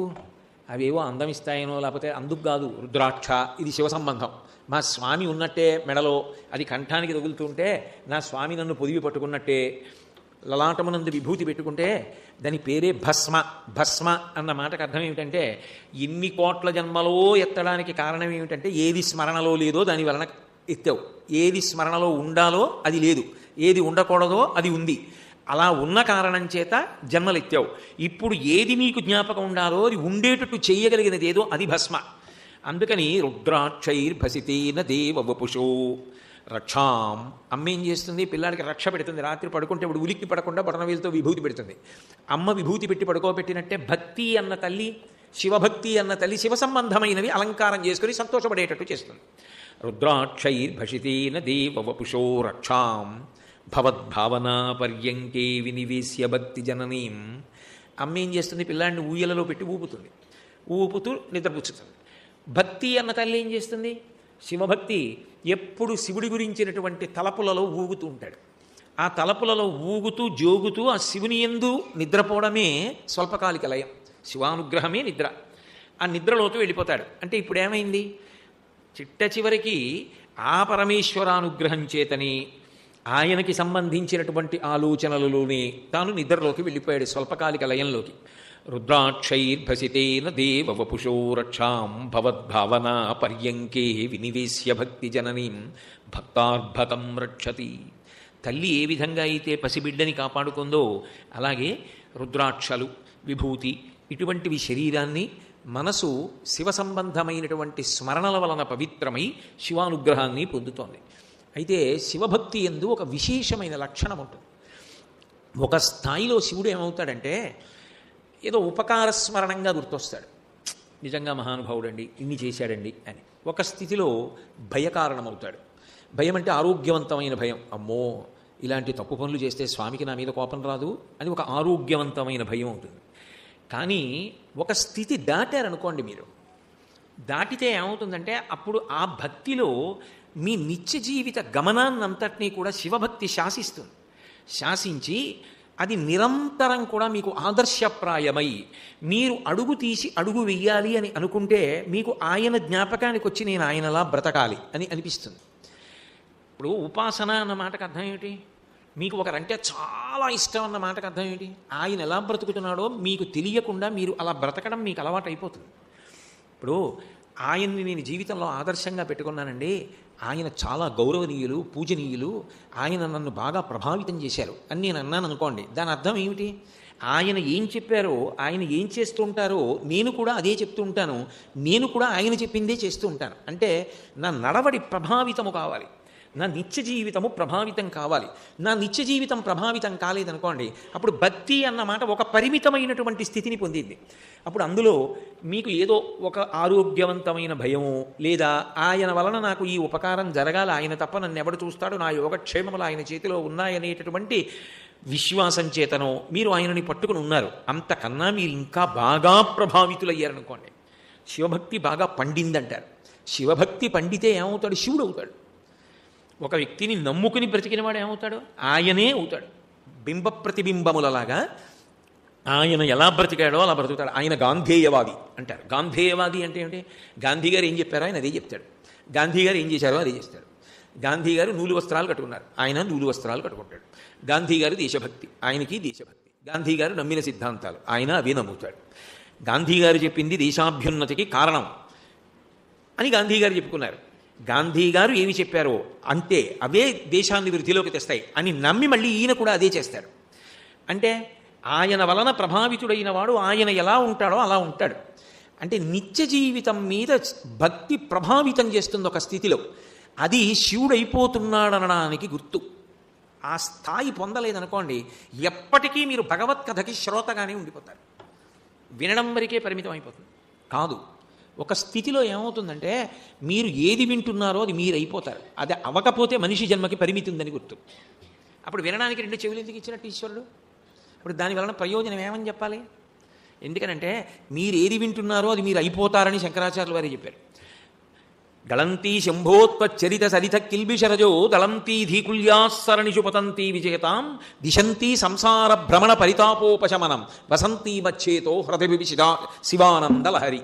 నేను విన్న శివకథలు చెవిలోంచి లోపలికి వెళ్ళినవి ఇక్కడ నిలబడిపోతే దాని అంతిమ ప్రయోజనం జనన చక్రం నుంచి విడుదల పొంది సంసార భ్రమణ పరితాపోపశమనం, సంసార పరిభ్రమణం ఆగిపోయి నేను శివుని ఎందుకు కలిసిపోతున్నాను, పశుపతి ఎందుకు లయమైపోతున్నాడు అంటే ఆయన అయిపోతున్నారా లేదా? ఆయన అవ్వకపోతే దానికి అర్థం లేదా? భక్తికి ఎప్పటికీ అర్థం లేదు. భక్తి ఎప్పటికీ రెండుగానే ఉంచిందనుకోండి, నేను భక్తుడు ఆయన పరమేశ్వరుడు అనే ఉండిపోతే అది భక్తి పండినదనడానికి సాధ్యం కాదు. ఎందుకనంటే ఇక విడదీయడానికి వీలు లేని రీతిలో భగవంతుని యందు మీరు ఐక్యం అవ్వాలి. అలా ఐక్యం అవ్వాలి అంటే అసలు మీరు వింటున్న కథ యందు అంత అనురక్తితో విని అది మీ నిత్య జీవితాన్ని ప్రభావితం చేయాలి. ప్రభావితం చేయడం అంటే మీకు జ్ఞాపకానికి వస్తూ ఉండాలి. ఆయనైతే ఇది చేయడు, ఆయన ఇది ఇలా చేస్తాడు, నేను ఇలాగే ఉండాలి అని మీకు అన్వయం అవుతూ ఉండాలి. అన్వయమై జ్ఞాపకం వచ్చి మిమ్మల్ని ప్రభావితం చేస్తే చిట్ట చివర అదే అయిపోతాడు. అది అనేక కారణాల వల్ల అవుతాడు. ఒకప్పుడు భయంతో అయిపోయాడు, అతి భయంతో మారీచుడు రాముడిని ఉపాసన చేశాడు. ఇంకా ఎంత భయపడిపోయాడు, ఎక్కడ చూసినా రాముడే కనపడ్డాడు. చెప్పాడు ఏదో వృక్షే చ పశ్యామి చీరకృష్ణాజినాంబరం అన్నాడు. నాకు ఎక్కడ చూసినా రాముడు కనపడుతున్నాడు అన్నాడు. చచ్చిపోయే ముందు రాముడి కంఠం వచ్చేసింది. అంటే రాముడు అయిపోయాడు. శివభక్తి కలిగిన వాడు శివుడు అయిపోతాడు అంతే. నడవడి యందు కూడా ఆయన శివుడే. అందుకే శివమహాపురాణం ఓ మాట అంటుంది, అటువంటి వాడి దర్శనం త్రివేణి సంగమ స్నానం అయిపోతుంది. ఎందుకంటే అది శివదర్శనం, అది భక్త దర్శనం కాదు. అప్పుడు ఆయన శివుడు అయిపోయాడు. ఆ ఉపాసన ఆయన ఏం చేసిందంటే శివుణ్ణి చేసింది. అలా అయిపోతాడంతే వయసులో. ఆ సాధనలో ఆయన శివుడు అయిపోతాడు. ఆయన శివుడు అయిపోయాడని ఆయనకి తెలియక్కర్లేదు. ఆయన ఎక్కడ అడుగు పెట్టాడో అక్కడ మంగళం. అంత ప్రశాంత స్థితిలో ఉంటాడు. ఉడుదుడుకులు ఉండవా? ఉన్నట్టు కనపడతాయి. సముద్రపు ఒడ్డున నిలబడ్డారనుకోండి, కెరటాలు వస్తుంటాయి, కాళ్ళని కొడుతుంటాయి, రాళ్ళని కొడుతుంటాయి. లోపలికి వెళ్ళి చూడండి, ఏ కెరటం ఉండదు. మీరు మెద్రాసులో విమానం దిగేటప్పుడో, విశాఖపట్నంలో విమానం దిగేటప్పుడో సముద్రం నుంచి వస్తూ ఉంటుంది. వస్తున్నప్పుడు సముద్ర మధ్యంలో ఓడలు కనపడతాయి. అక్కడ చూడండి, ఒక్క కెరటం ఉండదు. ఏదో మాలలు కట్టినట్టు నొరగలతోటి ఆ కెరటాలన్నీ ఒడ్డునే ఉంటాయి. మీరు ఒడ్డున ఒక అంచులో చూసినప్పుడు ఆయన కూడా సుఖదుఖాలకి లోనవుతున్నట్టు కనపడుతుంది. మీరు లోపలికి తొంగి చూడగలిగారనుకోండి, సముద్రం ఎంత గంభీరమో ఆయన అంత గంభీరం, అన్నిటికీ అతీతంగా ఉంటాడు. ఏ కెరటాలు ఆయన్ని స్పృశించవు. ఆయన శివుడయ్యాడు. అది అవుతాడు కాబట్టే భక్తికి చరమ ప్రయోజనం అది అయిపోవడమే అన్నారు శంకరాచార్యులు వారు. ఆ భక్తి గురించి చెప్తూ అంకోలం నిజబీజ సంతతి రయస్కాంతోఫలం సూచికా సాధ్వీ నైజ విభుం లతాక్షితిరుహం సింధు సరిద్వల్లభం ప్రాప్నోతీహ యథా తథా పశుపతే పదారవిందద్వయం చేతోవృత్తిరుపేత్య తిష్టతి సదా సా భక్తి ఇత్యుచ్యతే అన్నారు. భక్తికి పరమార్థం ఏమిటి అంటే రెండు కింద మొదలవుతుంది. మొదలై చిట్ట చివర ప్రవహించి వెళ్ళిపోయిన నది సముద్రంలో కలిసిపోయింది. ఇప్పుడు నదిని చూపించండి, వేరుగా లేదు. నది నీళ్ళేవి లేవు, నది నీళ్ళ రుచేది లేదు, నది నీళ్ళ రంగేది లేదు. సముద్రంలో కలిసిపోయింది. సముద్రంలో కలిసిపోయిన తర్వాత అంతా ఉప్పు నీరే, అంతా సముద్రపు నీరే. ఇక నదికి ప్రత్యేకంగా ఏ విధమైన ఉనికి లేదు. శివుడైపోయిన వాడు జీవుడిలా కనపడతాడు, కానీ కాడు. జీవన్ముక్తుడయ్యాడు. జీవన్ముక్తుడు అంటే ఇప్పుడు చచ్చిపోయాక మోక్షం పొందాడని కాదు. ఇక్కడ ఉండగానే సశరీరుడై ఉండగానే ఆయన శివుడైపోయాడు. నది సముద్రంలో కలిసిపోయినట్టు కలిసిపోయాడు. శరీరం పడిపోయాక విదేహమోక్షం అంటారు. చంద్రశేఖర భారతీ స్వామి, చంద్రశేఖరేంద్ర సరస్వతి మహాస్వామి వాళ్ళందరూ పొందిన స్థితి అదే. కాబట్టి ఒక స్థాయికి వెళ్ళిపోయిన తర్వాత భక్తి యందు ఏమవుతుందంటే ఉపకార స్మరణముగా కాదు, మీకు ప్రతి క్షణం మిమ్మల్ని ఆయన మార్గదర్శకుడుగా నిలబడి నడిపిస్తూ ఆయన చేత ప్రభావితులై ఆయన అయిపోతారు. అది శివుడు అయిపోవడం అంటే. ఎలా అవుతారు అని మీకు ఒక అనుమానం రావచ్చు. నేను మీకు ఒక ఉదాహరణ చెప్తా. పుష్పదంతుడని మహానుభావుడు శివమహిమ్నా స్తోత్రం అని అద్భుతమైన మాటలు చేశాడు. నమో నిధిష్టాయ ప్రియదవదవిష్టాయ చ నమో నమక్షోధిష్టాయ స్మరహర మహిష్టాయ చ నమో నమో వర్షిష్టాయ త్రినయన అవిష్టాయ చ నమో నమ సర్వస్మై తే తదిదమితి సర్వాయ నమ అన్నాడు. అసలు ఆయన కానిది ఉండదు. అది కూడా ఎలాగో తెలుసా? ప్రియదవ చాలా ఇష్టంగా చేస్తాట. దేన్ని? రెండు విరుద్ధమైన పనులు. సాధారణంగా విరుద్ధమైన పనులు రెండు ఇష్టంగా ఎవరు చేయరు. గుంటూరు రావడం ఇష్టమైతే ఇష్టంగా వస్తావు. గుంటూరు రావడం ఇష్టం లేకపోతే అమ్మో నా వల్ల కాదండి అంటావు. గుంటూరు ఇష్టంగా రావడం, గుంటూరు ఇష్టంగా రాకపోవడం రెండూ ఒక్కసారి జరగడం కుదరదు. ఏదో ఒకటే జరుగుతుంది. కానీ భగవంతుడి విషయంలో ఏమవుతుందంటే ప్రియదవ, ఆయన ఏది చేసినా ఇష్టంగా మనస్ఫూర్తిగా చేస్తాడు. నీకు అది అలవాటు అవుతుంది. ఏది చెయ్యి మనస్ఫూర్తిగా చేస్తావు. చేసే ముందు ఇది నీ చేస్తున్నది మంచి పనేనా, నువ్వు ముందు నువ్వు నమ్ముతావు నేను మంచి పని చేస్తున్నాను, నేను తప్పు చేయట్లేదు, నేను చేస్తున్నది మంచి పని, అప్పుడు చేస్తావు, మనస్ఫూర్తిగా చేస్తావు. ఆయన యందు విచిత్రం ఏమిటంటే శివుని యందు ద్వంద్వములు ఉంటాయి. మనకు అలా కుదరదు. ఆయనంత దూరంగా ఉండేవాడు లేడు. నమో నీధిష్టాయ ప్రియదవదవిష్టాయ చ నమో. అంత దూరంగా ఉంటాడు. ఎక్కడున్నాడు శివుడు అంటే కైలాసంలో ఉన్నాడంటారు. కోటేశ్వరారు ఎక్కడ ఉంటారంటే కాకినాడలో ఉంటారు అంటారు. కాకినాడలోనూ ఉండడం, గుంటూరులోనూ ఉండడం నాకు సాధ్యం కాదు. గుంటూరు వస్తే కాకినాడలో లేను, కాకినాడలో ఉంటే గుంటూరులో లేను. శివుడు కైలాసంలో ఉన్నాడు కాబట్టి గుంటూరులో ఉండడు, గుంటూరులో ఉంటే కైలాసంలో ఉండడు అని అంటే అది అసలు శివభక్తికి సంబంధించిన మాటే కాదు. నువ్వు శివభక్తుడివి కావు. ప్రియదవ, ఆయన చాలా ప్రీతిగా దగ్గరగా ఉంటాడు, చాలా ప్రీతిగా దూరంగా ఉంటాడు. ఏమిటి దాని అర్థం అంటే రెండూ ఆయన చేయగలడు. ప్రీతిగా ఎందుకని అంటే నాకు శివుడు కావాలి అన్నవాడికి శివుడు అంత దగ్గరగా ఉంటాడు. నాకు శివుడు ఎందుకు, నా అంతవాడిని నేను అన్నవాడికి అవును అబ్బాయి నువ్వు అంతవాడివి అనంత దూరంగా కూడా ఉంటాడు. నువ్వు ఎలా కావాలంటే అలా ఉంటాడు. నువ్వు నాకు అక్కర్లేదంటే అలా అనకయ్యా అని నీ దగ్గరికి రాడు. నాకు కావాలంటే నువ్వు ఎంతవాడివని నేను రావాలయా అని రాకుండాను ఉండడు. నీ మనసు కోరితే నీకేం వచ్చని చూడవు. అందుకే కదా అంతమందికి వచ్చాడు 63 మంది నాయనార్లు ఎలా వచ్చారు అంటే నీకేమొచ్చు కాదు చూసేది, నువ్వు ఎంత ఆయన కావాలని కోరుకుంటున్నావు చూస్తాడు. చూస్తే ఏమవుతాడు, నాకు శివుడు కావాలని ఎవడు తాపత్రయపడ్డాడో వాడికి దగ్గరవుతాడు. నాకు శివుడు అక్కర్లేదన్న వాడికి అంత ప్రేమగానూ దూరంగా ఉంటాడు. వద్దన్న వాళ్ళు మనకెందుకులేండి అని దూరంగా ఉంటాడు. చిత్రం ఏమిటో తెలుసా, వాడు వద్దన్నాడు కదా వాడి సంగతి చెప్తాను అని అపకారం ఏం చేయడు. ఆ ఊపిరే తీస్తాడు, ఆకలే వేయిస్తాడు, అదాహం వేయిస్తాడు, తిన్నన్నం జీర్ణం చేయిస్తాడు. కానీ పాడైపోయేది ఎవడంటే ఎవడు అక్కర్లేదు అనుకున్నాడో వాడు పాడైపోతాడు. అది తెలుసుకున్న తర్వాత మళ్ళీ దిద్దుకోవడానికి కోట్ల జన్మలు ఎత్తాలి. అది శివభక్తిలో ఉన్న గొప్పతనం. ఎందుకని అంటే భాస్కర నాయుల వారు లలితా సహస్రనామ స్తోత్రానికి వ్యాఖ్యానం చేస్తూ మనిషి జన్మలో మనిషే ఉద్ధరించుకోవాలి. ఉద్ధరేనాత్మానాత్మానం అంటాడు. అందుకే గీతాచార్యుడు మనుష్య జన్మలో ఒకరిని ఒకరు ఉద్ధరించరు, ఎవడిని వాడు ఉద్ధరించుకోవాలి. నన్ను నేను ఉద్ధరించుకోలేదు అనుకోండి, ఎవడో ఉద్ధరిస్తాడు అనుకుంటే ఏం ఉద్ధరించాలి, అలా సాధ్యం కాదు. నాకు ఆకలిస్తే నీ తినాలి, నాకు నిద్ర వస్తే నీ పడుకోవాలి. అంతేగాని నాకు ఆకలిస్తే మా అబ్బాయి తింటే కుదరదు, నేనే తినాలి. నేను ఉద్ధరణ పొందాలంటే నేనే ఉద్ధరణకి కావలసిన పనులు చేసుకోవాలి. అక్కర్లేదని శివుడికి దూరం అయ్యాను అనుకోండి, శివుడు ఏమండవు. శివుడికి దూరంగా జరిగిపోతే ఏమవుతుంది, దేనికో దగ్గరగా జరిగిపోయావు. దేనికి దగ్గరగా జరిగిపోతావు, ఏదో భగవద్భక్తి లేదు. అయితే నేనేం పాడానంటే ఎన్ని కోట్లు సంపాదించాను, ఎంత అధికారం వెలగబెట్టాను, ఎన్నెన్ని పదవులు చేశాను. నేను ఎప్పుడు భగవంతుడిని నమ్మలేదు, అయినా నేను అంత స్థాయికి వెళ్ళానా లేదా. ప్రియదవ, ఆయన కోపం ఏం పెట్టుకోడు, కానీ జరిగి ఏమవుతావో చూసుకో అని వదిలేస్తాడు. అంత ప్రేమగానే వదిలేస్తాడు. గత జన్మ పుణ్యానికి ఫలితం ఇచ్చేటప్పుడు ఈ జన్మలో నీకు ఐశ్వర్యం ఇవ్వనండవు, అధికారం ఇవ్వనండవు, దాని ఫలితం ఇప్పుడు ఇచ్చేస్తాడు. కానీ ఏమవుతుంది, ఆర్తచింత అని ఉంటుంది. చనిపోయే ముందు ఆఖరి ఊపిరిలో ఆఖరిసారి మనసు కదులుతుంది. మనసు కదలాలి అంటే ఊపిరిని ఆధారం చేసుకుని కదులుతుంది. చివరిసారి పీల్చడమో చివరిసారి వదిలేయడమో చేస్తాడు. పీల్చి వదలకపోయినా వదిలి పీల్చకపోయినా చచ్చిపోయాడు కదా. ఆఖరి ఊపిరిలో కదులుతుంది మనసు. కదిలేటప్పుడు దాని లక్షణం ఏమిటంటే మీరు బ్రతికున్నంతకాలం దేన్ని బాగా ప్రీతిగా పట్టుకున్నారో దాన్ని స్మరిస్తూ వెళ్ళిపోతుంది. నేను బతికున్నంతకాలం శివుడికి దూరంగా జరిగిపోయాను, నాకు అక్కర్లేదు భగవంతుడు, జరిగిపోయాను.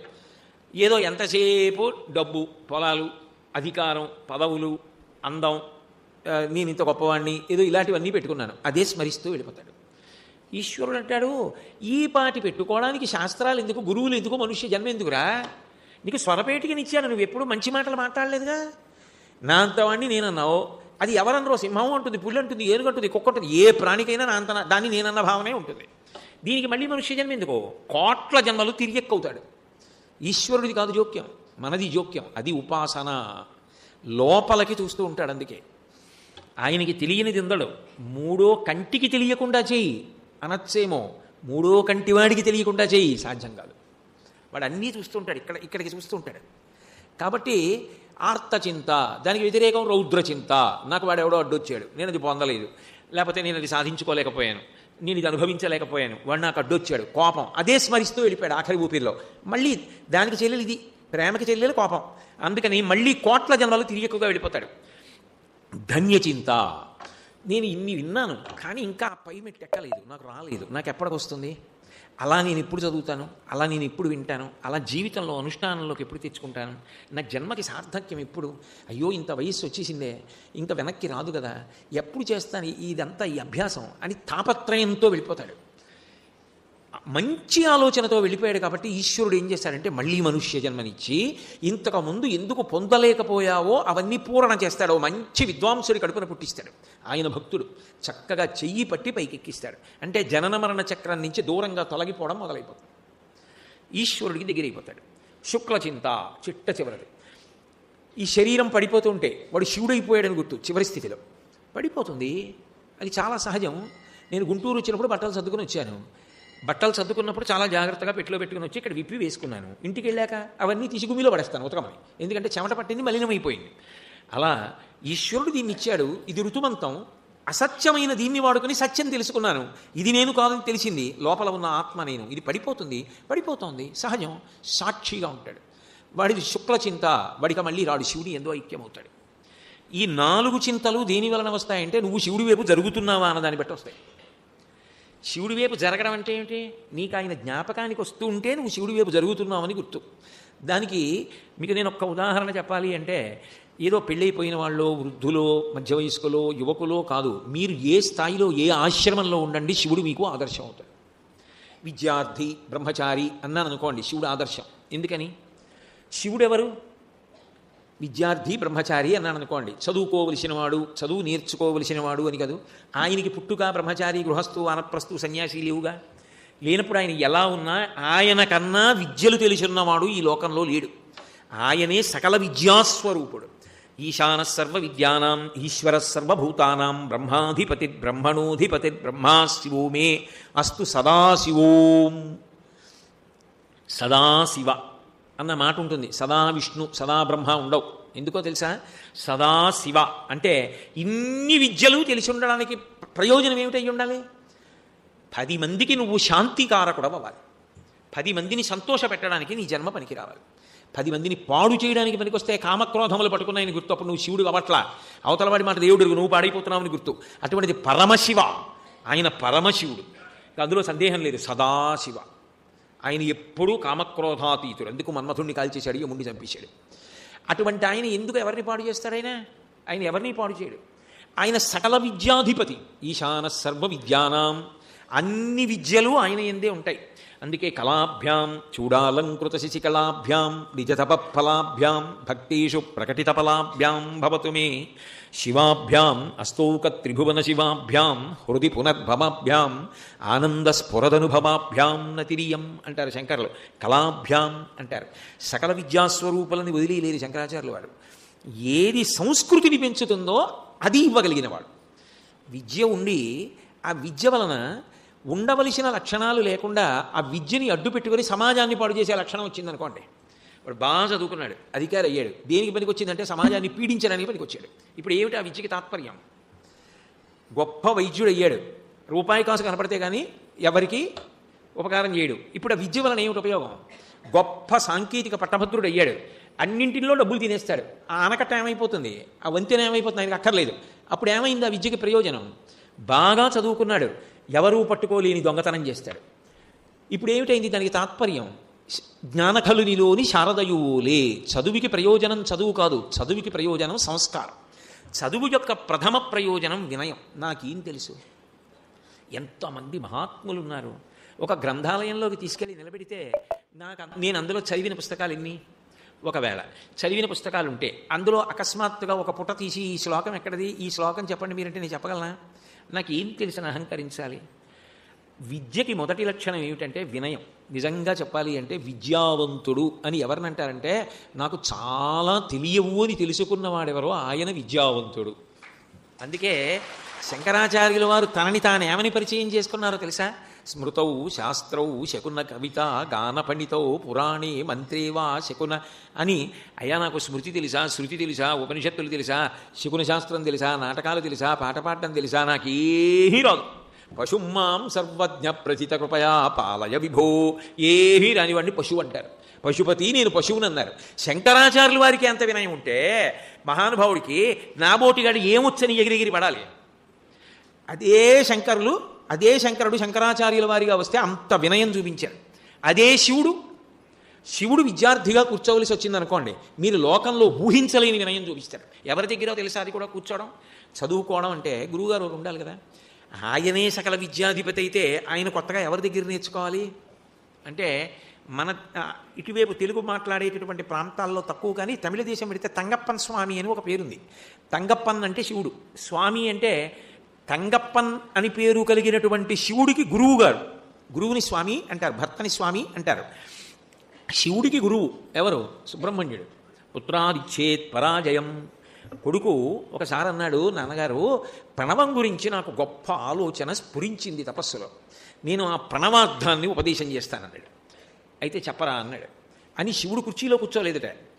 సుబ్రహ్మణ్యుడు కొడుకు కదా, చిన్నవాడు కదా, ఆయన అలా కూర్చుని చెప్పు అనొచ్చు కదా, అనలేదుట. ఒరే, నువ్వు చెప్తున్నప్పుడు నేను వినేటప్పుడు, నువ్వు గురువు నేను శిష్యుడైనప్పుడు నేను శిష్యుడిగానే కూర్చోవాలని కింద కూర్చొని విన్నట్ట. చెవి బొగ్గి ఇన్ని విద్యలకు ఆలవాలమైన వాడు ఇలా చెవి పెట్టి ఎంతో జాగ్రత్తగా విన్నట్ట. మధ్యలో మాట్లాడకుండా, అక్షరం జారిపోకుండా, అంత వినయంగా, అంత జాగ్రత్తగా విన్నట్ట. పోనీ ఏదో గంటలా విన్నాళ్ళు ఇద్దరు అంటారేమో, ఆ లక్షణం ఎక్కడి వరకు వెళ్ళిందో తెలుసా? అదే శివుడు శంకరాచార్యుల వారిగా వచ్చారు. త్యక్వా మౌనం వట విటపినో మూలతో నిష్పతంతి శంభోర్మూర్తిశ్చరతి భువనే శంకరాచార్య రూప. శంకరాచార్యుల వారిగా వచ్చారు. వచ్చి తిరుచెందూరు క్షేత్రానికి వెళ్ళారు. మీరు తిరుచెందూరు వెళితే ఇప్పటికే ఒక కథ చెప్తారు. తిరుచెందూరు శంకరాచార్యుల వారు వెళ్ళలేదట. వెళ్లకుండా వెళ్ళిపోతుంటే సుబ్రహ్మణ్యుడే వృద్ధ బ్రాహ్మణ రూపంలో కనపడి గొప్ప క్షేత్రాన్ని వదిలేశావు రమ్మంటే వెళ్ళారట. ఆయన ప్రమేయం లేకుండా ఆయన నోటి వెంట సుబ్రహ్మణ్య భుజంగం వచ్చింది. అది ఎక్కడ చెప్పారో తెలుసా? తిరుచెందూరులో చెప్పారు. తిరుచెందూరులో చెప్పారంటారు. సుబ్రహ్మణ్యుడి దగ్గర కాదు చెప్పింది, శంకరాచార్యులు వారు చెప్పింది శివలింగం ముందు చెప్పారు. తిరుచెందూరులో సుబ్రహ్మణ్యేశ్వర స్వామి వారి దేవాలయం వెనకాతల ఒక గొప్ప శివలింగం ఉంది. సర్వసాధారణంగా ఎవరికి కనపడదు. ఇది ఒకసారి ప్రస్తావన వస్తే కంచి కామకోటి పీఠాధిపత్యంలో ఉన్న ప్రస్తుత పీఠాధిపతులు శంకర విజయేంద్ర సరస్వతి స్వామి వారు నా మీద అనుగ్రహంతో ఈ మాట చెప్పి, ఈ మాట నువ్వు తిరుచెందూరు వెళ్ళినప్పుడు చూద్దు కానీ భుజంగం చెప్పిన చోటు అన్నారు. నేను తిరుచెందూరు వెడుతున్నప్పుడు వారికి మనవి చేశాను, అయ్యా నేను తిరుచెందూరు వెడుతున్నానంటే వారు ఒక విద్వాంసుని పంపించారు. వారు మమ్మల్ని తీసుకెళ్లారు శివాలయంలోకి. అక్కడ నిలబడి చేశారు సుబ్రహ్మణ్యం అని ఆ తీసుకెళ్లిన విద్వాంసులు కూడా చెప్పారు. శివుడి ముందు శివుడే చెప్పాడు. ఎవరిని? సుబ్రహ్మణ్య భుజంగం చెప్పారు సుబ్రహ్మణ్యుడి గురించి. ఆ సుబ్రహ్మణ్య భుజంగం చెప్తున్నప్పుడు శివలింగం ముందు శివుడే నించున్నాడు. శంకరాచార్యులు వారు ఎవరో కాదుగా, శివుడేగా. నించున్నప్పుడు నా కొడుకన్న మాట అనలేదు. అనకుండా భవాన్ లోకతాతః అహం చాపి బాలో, నేనెవరు? చిన్న పిల్లాడిని, చదువుకుంటున్నవాడిని. మీరు భవాన్ లోకతాతః, లోకాలన్నిటికీ మీరు గురువులు, పెద్దవారు. క్షమస్వాపరాధం, నన్ను క్షమించండి.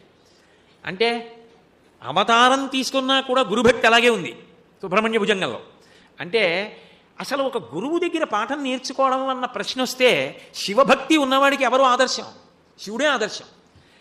అంత ఈశాన సర్వ విద్యానాం ఈశ్వర సర్వభూతానాం బ్రహ్మాధిపతి బ్రహ్మణోధిపతి తన కొడుకు దగ్గర పాఠం నేర్చుకుంటే అంత వినయంగా విన్నాడు. అవతారం మార్చి శంకరాచార్యుల వారిగా వచ్చాడు. జగద్గురు, లోకాలకన్నిటికీ జ్ఞానభిక్ష పెట్టడానికి, వేదధర్మాన్ని నిలబెట్టడానికి వచ్చారు. అటువంటి అవతారంలో కూడా మళ్ళీ సుబ్రహ్మణ్యుడి గురించి మాట్లాడితే భవాన్ లోకతాతః, మీరు లోకానికి అంతటికీ పెద్ద, నేనెంతటి వాడిని. క్షమస్వాపరాధం, గురువుల దగ్గర చెప్తారు, అయ్యా నా అపరాధములు మన్నించండి అంటారు. గురువు ఒకటి, భగవంతుడు ఒకటి కాదు, గురువే భగవంతుడు, భగవంతుడే గురువు. అందుకే భవాన్ లోకతాతః క్షమస్వాపరాధం, నా యొక్క అపరాధములన్నీ క్షమించండి అన్నారు. అంతేగాని గురువుగారి దగ్గరికి వెళ్ళి గురువుగారు ఇచ్చేశానండి, గురువుగారు ఇచ్చేశానండి, అదే ఆ గురువుగారి దగ్గర మాట్లాడే తీరు. హనుమ ఎలా మాట్లాడతారు సుందరకాండలో? ఒక్క ఎక్కువ మాట మాట్లాడరు రాముడి దగ్గర. అందుకే ఆజ్ఞాపాలక హనుమ అని గురువుగారి దగ్గర ఇలా వింటా అంతే. గురువుగారి దగ్గరికి వెళ్ళి నీ చేశానేమిటి? గురువుగారి దగ్గరికి వెళ్ళి నీ చేశాననరు. గురువుగారి దగ్గరికి వెళ్ళి గురువుగారు నా తప్పులు క్షమించండి అంటారు. ఎందుకంటే చేసేటప్పుడు ఎక్కడైనా నీ చేశానన్న భావంతో చేశానేమో గురువుగారు, చేయించింది మీరు లోపలుండి అది మరిచిపోయి నీ చేశానన్న భావం నాకు వచ్చిందేమో, క్షమించండి అని ముందు మాట ఏమంటారంటే గురువుగారు నన్ను మన్నించండి అని, మీరు చెప్పిన పని మీ అనుగ్రహంతో పూర్తయింది అంటే. అది శివుడిగా సుబ్రహ్మణ్యుడి దగ్గర పాఠం విన్నవాడు శంకరాచార్యుల వారిగా తిరుచెందూరులో స్తోత్రం చేస్తే క్షమస్వాపరాధం భవాన్ లోకతాతః, ఏమి శిష్యుడండి? శివభక్తి అన్న మాటకు అర్థం ఏంటి? ప్రదక్షిణం చేశాను, ఇలా నమస్కారాలు పెట్టాను కదా, జీవితంలోకి అన్వయం అవుతోందని గుర్తు. వాడు శివుడైపోతున్నాడని గుర్తు. అప్పుడు ఏమవుతాడు? ఒక గురువుని చూశాడు అనుకోండి, ఇక అంతకన్నా గొప్పవాడు ఈ లోకంలో నాకు లేడు. ఒక కొడుకు దగ్గర పాఠం నేర్చుకుంటే శివుడు అలా అంటే, మరి మీరు పాఠం నేర్చుకుంటే, నేను పాఠం నేర్చుకుంటే, మీరంటే పెద్దలు, అన్నీ తెలిసినవారు. నా బోటిగాడు గురువుగారి ముందుకు వెళ్ళినప్పుడు ఎలా ఉండాలి? ఎంత జాగ్రత్తగా ఉండాలి? ముందు గురువుకి క్షమాపణ చెప్పి కదువు చెయ్యాలి. ఏది చేసినా గురువు కనపడ్డారు అనేటప్పటికీ ముందు చేయవలసింది గురుపాదోదకం శిరసి నిక్షిప్య, గురువుగారికి కాళ్ళు కడిగి తల మీద చల్లుకోవాలి. అది మనకి ఉద్ధరణ హేతువు, సమస్త పాపములను తీసేస్తుంది. అది మహానుభావుడు శివుడు చేశాడు, ఆ వినయం చూపించాడు. ఎందుకంటే గురు శిష్యులు అంటే వినీతుడు వినేయుడు అని పేర్లు. గురువు దగ్గరికి వెళ్ళేటప్పటికి ఇలా తగ్గిపోతాట, లఘు అయిపోతాట. నేను ఎంతటి వాడిని, ఎంత చిన్నవాడైపోవాలో అంత చిన్నవాడైపోతాడు. కాబట్టి లఘు, ఇంతకన్నా పెద్దవాడు లేడంటే ఆయన గురువు. కాబట్టి శివుడు అలా ఉన్నాడు, నేను అలా ఉండాలి కదా. మా గురువుగారి దగ్గరికి వెళ్ళినప్పుడు అలా ఉండాలి కదా, మా గురువుగారిని తలుచుకుంటే అలా ఉండాలి కదా. ఆయన అవతారం మార్చినా అంత వినయంగా ఉన్నారు కదా. నేర్చుకున్నదాన్ని అలా అన్వయం చేసి లోకం కోసం బ్రతికాడు కదా. నేను కూడా అలా ఉండాలి కదా. నేను చదువుకున్న చదువు వల్ల, నేను నేర్చుకున్నది ఏమైనా ఉంటే దానివల్ల నాకు వినయం రావాలి కదా. వినయంతో నేను అలా నడవాలి కదా. గురువుల పేరు చెప్పేటప్పటికి వంగిపోవాలి కదా. గురువు భక్తి లేని జీవితం గుడ్డి జీవితం కదా. ఇప్పుడు ఆదర్శం ఎవరయ్యారు? శివుడయ్యాడు. ఆయన కన్నా విద్వాంసుడు లేడు. నీకో 4 పద్యాలు వచ్చాయి, నీకో 4 శ్లోకాలు వచ్చాయి. నీకు పక్క పండితుడిని చూసి అసూయ ఉంటే, నీకు పక్క పండితుడిని చూసి ద్వేషం ఉంటే ఎలా శివభక్తుడివి? దేనికి విభూతి, దేనికి బొట్టు, దేనికి రుద్రాక్షలు వేసుకోవడం, ఎందుకు ఈ ప్రవచనాలు? పక్క పండితుడిని కాదు, 4 ముక్కలు మాట్లాడేవాడిని చూసినా, 2 మంచి పనులు చేసేవాడిని చూసినా అబ్బబ్బబ్బబ్బబ్బా ఎన్ని మంచి పనులు చేస్తున్నాడని గ్రహించి ప్రేమతో దాని గురించి నువ్వు చెప్పగలగాలి. శివుడి చదువుకి సార్థక్యం ఏమిటి? ఈశాన సర్వ విద్యానాం అంటే మాణిక్యవాచకర్రు ఎప్పుడెప్పుడు శివుడి మీద పొంగొస్తే అప్పుడప్పుడు ఎక్కడ పడితే అక్కడ నిలబడి శివుడి మీద పత్రికలు చెప్పేసేవారు. చెప్పేసి వెళ్ళిపోయేవారు. ఆయన ఏం కాగితాలు కళాలు పెట్టి ఆయన ఏం రాయలేదు. పరవశం కలిగినప్పుడల్లా శివుడి మీద చెప్పి వెళ్ళిపోయారు. మాణిక్యవాచకర్ పెద్దవారు అయిపోయారు. మరి పెద్దవారు అయిపోయాక శరీరం వదిలేరు, శరీరం వెళ్ళిపోతుంది. శరీరంతో పాటు మాణిక్యవాచకర్ చేసినటువంటి స్తోత్రాలు వెళ్ళిపోతాయి. అవి మాణిక్యముల వంటివి, అవి ఉండాలి లోకానికి. ఎవరు వెళ్ళారో తెలుసా? శివుడు వెళ్ళాడు. ఎలా వెళ్ళాడో తెలుసా? నేర్చుకునేవాడిగా వెళ్ళాడు. వెళ్ళి అభ్యర్థించాడు. మీ మాటలు మాణిక్యములు, అవి మామూలు మాటలు కావు, అవి చదువుకున్న వాళ్ళు ఉద్ధరింపబడతారు. మాణిక్యముల వంటి మీ మాటలు గాలిలో వెళ్ళిపోవడానికి వీల్లేదు, వాటికి శాశ్వతత్వం కావాలి. మీరు శ్రమ తీసుకుంటారా నా కోసం? ఎందుకు మాట్లాడడం శ్రమ, ఊపిరి మీద పనిచేస్తుంది. ఊపిరి ఎక్కువ ఖర్చు అయిపోతుంది మాట్లాడడంలో. ఎక్కువ ఖర్చు అయిపోతే తొందరగా మృత్యు వస్తుంది. ఊపిరిల మీద జీవితం ఆధారపడుతుంది. మీరు లోకం కోసం అనేక సార్లు స్తోత్రాలు చేశారు, ఇప్పుడు ఇంకొకసారి చేస్తారా? మీ మాటలు మాణిక్యములు కదా, మాణిక్యములు నేల మీద పడిపోతే వదిలేస్తారా? ఏరి మూట కట్టుకోరు. నేను ఒక్కసారి మూట కట్టుకుంటాను, మళ్ళీ ఒక్కసారి చెప్పండి అన్నాడు. ఆయనకి పరవశం, ఆయనకి ఇంకా కాలం తెలియదు శివుడి గురించి చెప్పమంటే. రాత్రి కూర్చున్నాడు ఆయన 8ంటికి, తెల్లవారుజామున 3 వరకు ఆయన చెప్పేస్తూనే ఉన్నాడు శివుడి గురించి. ఈయన రాసుకుంటూనే ఉన్నారు. ఎవరు? శంకరుడు. అన్నీ రాసేశాడు. రాసేసి చెప్పాను లేవయ్యా సాధ్యమైనని, అంతకన్నా మీకు శ్వాసకి బాధ పెట్టను, బహు సంతోషం అని ఈ వ్రాసిన తాళపత్ర గ్రంథాలన్నీ తాడు కట్టి నందీశ్వరుడి ముద్ర వేశారు. వేసి చిదంబరంలో నటరాజస్వామి పాదాల దగ్గర పెట్టాడు. ఎవరా నటరాజు? శివుడే. నటరాజు ఎవరు? సమస్త విద్యలకు అధిదేవత. ఆయన పాదాల దగ్గర పెట్టారు. పెడితే అవి పొద్దున్న అర్చకులు వచ్చి చూశారు. మాణిక్యముల వంటి మాటలు కలిగిన వాడు కాబట్టి మాణిక్యవాచకర్రని బిరుదునిచ్చి శివుడనైన నేనే రాత్రి ఆయన ఇంటికి వెళ్ళి కూర్చుని కింద కూర్చుని మాణిక్యవాచకర్ చెప్పిన స్తోత్రాలన్నీ వ్రాసి తెచ్చాను. అవే ఈ తాళపత్ర గ్రంథాలు. ఇవి లోకంలో ప్రఖ్యాతి పొందాలి, అది శివశాసనం, అందుకని నందికేశ్వరుడి ముద్ర వేశానని చిదంబరంలో నటరాజు పాదాల దగ్గర పెట్టారు. అది చదివారు, ఉపోద్ఘాతం అంటారు కదా, అది చదివి ఆశ్చర్యపోయి గబగబా వెళ్ళి మాణిక్యవాచకర్కి చెప్తే మాణిక్యవాచకర్ లోపలికి వచ్చారు. శివ, రాత్రంతా కింద కూర్చున్నావా? నీ చెప్పింది రాశావా? అవ్వా అవ్వా అవ్వా, నా మాటలు మాణిక్యాలా? నువ్విచ్చిన శక్తి, నీ మీద చెప్పినవి మాణిక్యాలు నువ్వు రాశావా? నా మీద ఇంత ప్రేమ, నీవా మాణిక్యాలు? నీ గురించి చెప్పినవి మాణిక్యాలని నువ్వు వ్రాసి పట్టుకెళ్ళావా? నాకు ఇంత గౌరవం ఇచ్చావా? సకల విద్యాధీశుడవు, నువ్వు నన్ను ఇంత గౌరవించావా? ఆనందం ఆగలేదు ఆయనకి, ఉద్వేగం పొందేశాడు. గట్టిగా అరుస్తూ స్తోత్రం చెప్పాడు.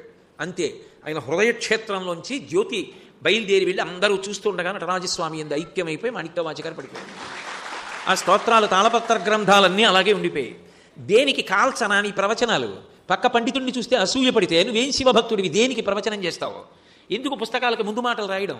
ఎందుకు వేదికలు ఎక్కడం? కాదు, 4 మాటలు వచ్చిన వాడిని, చిన్న పిల్లవాడి దగ్గర నుంచి ప్రతి వారిలో మంచిని చూసి లేదు లేదు లేదు లేదు పాపం అతనిలో ఆ మంచితనం ఉంది అని నువ్వు ముందు మంచి గురించి మాట్లాడగలిగితే, అవతలవాడు సంతోషంగా ఉండాలని కోరుకోగలిగితే నువ్వు శివుడు అవుతున్నావని గుర్తు. లేని నాడు నువ్వు దారి తెప్పావు, నీకు శివుడు అర్థం కాలేదు, నీకు అన్వయం కాలేదు జీవితంలో. శివకథలు శివభక్తి వినడానికి మాత్రమే పనికొచ్చేవి కావు, జీవితంలోకి అన్వయం చేసుకుంటే శివుడు అవుతాడు. తింటే కదా నేనవుతాను. ఇప్పుడు నేను ఈ ప్రవచనం చేసేసి విడిదికెడతాను, నాకేదో ఓ రొట్టో ఓ పండు మొక్కో పెట్టారనుకోండి, తింటే కదా అది నేనైపోతుంది, జీర్ణమైపోయి శక్తిగా నేనైపోతుంది. నేను తిన్న బొప్పాయి పండు మొక్క నేనైపోతుంది, నేను తాగిన నీళ్ళు నేనైపోతాయి, నేను తాగినట్టు నేనైపోతుంది. నేను చదివింది నేనైపోయింది ఎప్పుడు? నేను దాన్ని అనుష్ఠించినప్పుడు. అనుష్ఠించలేదనుకోండి ఎప్పటికీ శివుడు అవుతాను. ఎన్ని విన్నా ఆయన వేరు, నేను వేరుగానే ఉన్నాను. నేను ఆయన కావాలి అంటే నేను ఆయన యందు కరిగిపోవాలి. పంచదార నీటిలో కరిగినట్టు, పాలు నీటిలో కలిసినట్టు నేను ఆయన యందు కలిసిపోయి కరిగిపోవాలి. అంటే ఆయన గుణములు నాకు రావాలి, అన్నిటా నాకు ఆయన ఆదర్శము కావాలి. ఒక స్త్రీ ఉందనుకోండి, ఆమె ఏం చేసింది? మహాతల్లి ఇల్లాలు పార్వతీదేవి భర్త గురువు, ఆవిడికి తెలీదా? ఆవిడ గురుమండల రూపిణి, ఆవిడ చూపుల చేత ఇచ్చేస్తుంది విద్య. అందుకే చూపులతో ఇస్తుంది కాబట్టి మీనాక్షి, స్పర్శ చేత ఇస్తుంది కామాక్షి, విశాలాక్షి, ఆ తల్లి స్మరణ చేత ఇచ్చేస్తుంది. ఆవిడ స్మరించింది అనుకోండి, వాడు విద్వాంసుడు కావాలి అని ఆవిడ అనుకుందనుకోండి, వాడు విద్వాంసుడు అయిపోతాడు. అందుకని అక్షి శబ్దం ఈ క్షణ శక్తి, భగవంతుని శక్తి అంతా చూపు, భగవంతుని శక్తి అంతా స్మరణ. చేత్తో కాదు, చేత్తో చేయడు. అందుకే శంకరాచార్యుల వారి జీవితంలో మొట్టమొదటి స్తోత్రం ఈ క్షణ శక్తి మీదే, చూపుల మీదే. లక్ష్మీదేవి చూపుల గురించి మాట్లాడారు. మయీక్షణమీక్షణార్థ ఇందీవరోదర సహోదరమిందిరాయా ఆమీలితక్షమధిగమ్య ముదాముకుందం ఆనందకందమ నిమేషమనంగతంత్రం ఆకేకరస్థితి కనీని కపక్ష్మనేత్రం భూత్యై భవేన్ మమ భుజంగ శయాంగనాయా అని దద్యాదయానుపవనో ద్రవిణాంబుధార అస్మిన్న కించన విహంగ శిశవిషణ్ణే దుష్కర్మ ఘర్మమపనీయ చిరాయ దూరం నారాయణ ప్రణయిని నయనాంబువాహ. దృష్టి గురించి మాట్లాడారు పోతన గారు. భాగవతం చేసే ముందు శివదృష్టి గురించి మాట్లాడారు. శ్రీకైవల్యపదంబు చేరుటకునై చింతించదన్ లోకరక్షైకారంభకు భక్తకాలన కళా సంరంభకుం దానవోద్రేక స్తంభకు కేళిలోల విలస దృగ్జాల సంభూతనానా కంజాత భవాండ కుంభకు మహానందాంగనాఢింబకున్. కేవలం కేళిగా చూపుల చేత సమస్త బ్రహ్మాండములను సృష్టించి నిలబెట్టి లయం చేయగలిగిన పరమాత్మని ఉపాసన చేస్తున్నానన్నారు. చూపుల చేత చేస్తాడు ఈశ్వరుడు. పరదేవత చూపులతో అనుగ్రహించేస్తుంది. అందుకే ఆవిడ చూపే సమస్త శక్తి. ఆవిడ కన్ను తెరిస్తే సృష్టి, చూస్తే స్థితి, మూసేస్తే లయ. ఉన్మేష నిమిషోత్పన్న విపన్న భువనావళి చూపులతో చేస్తుంది. కాళిదాస మహాకవికి విద్యనిచ్చింది, మూకశంకరులకు అంత విద్యనిచ్చింది.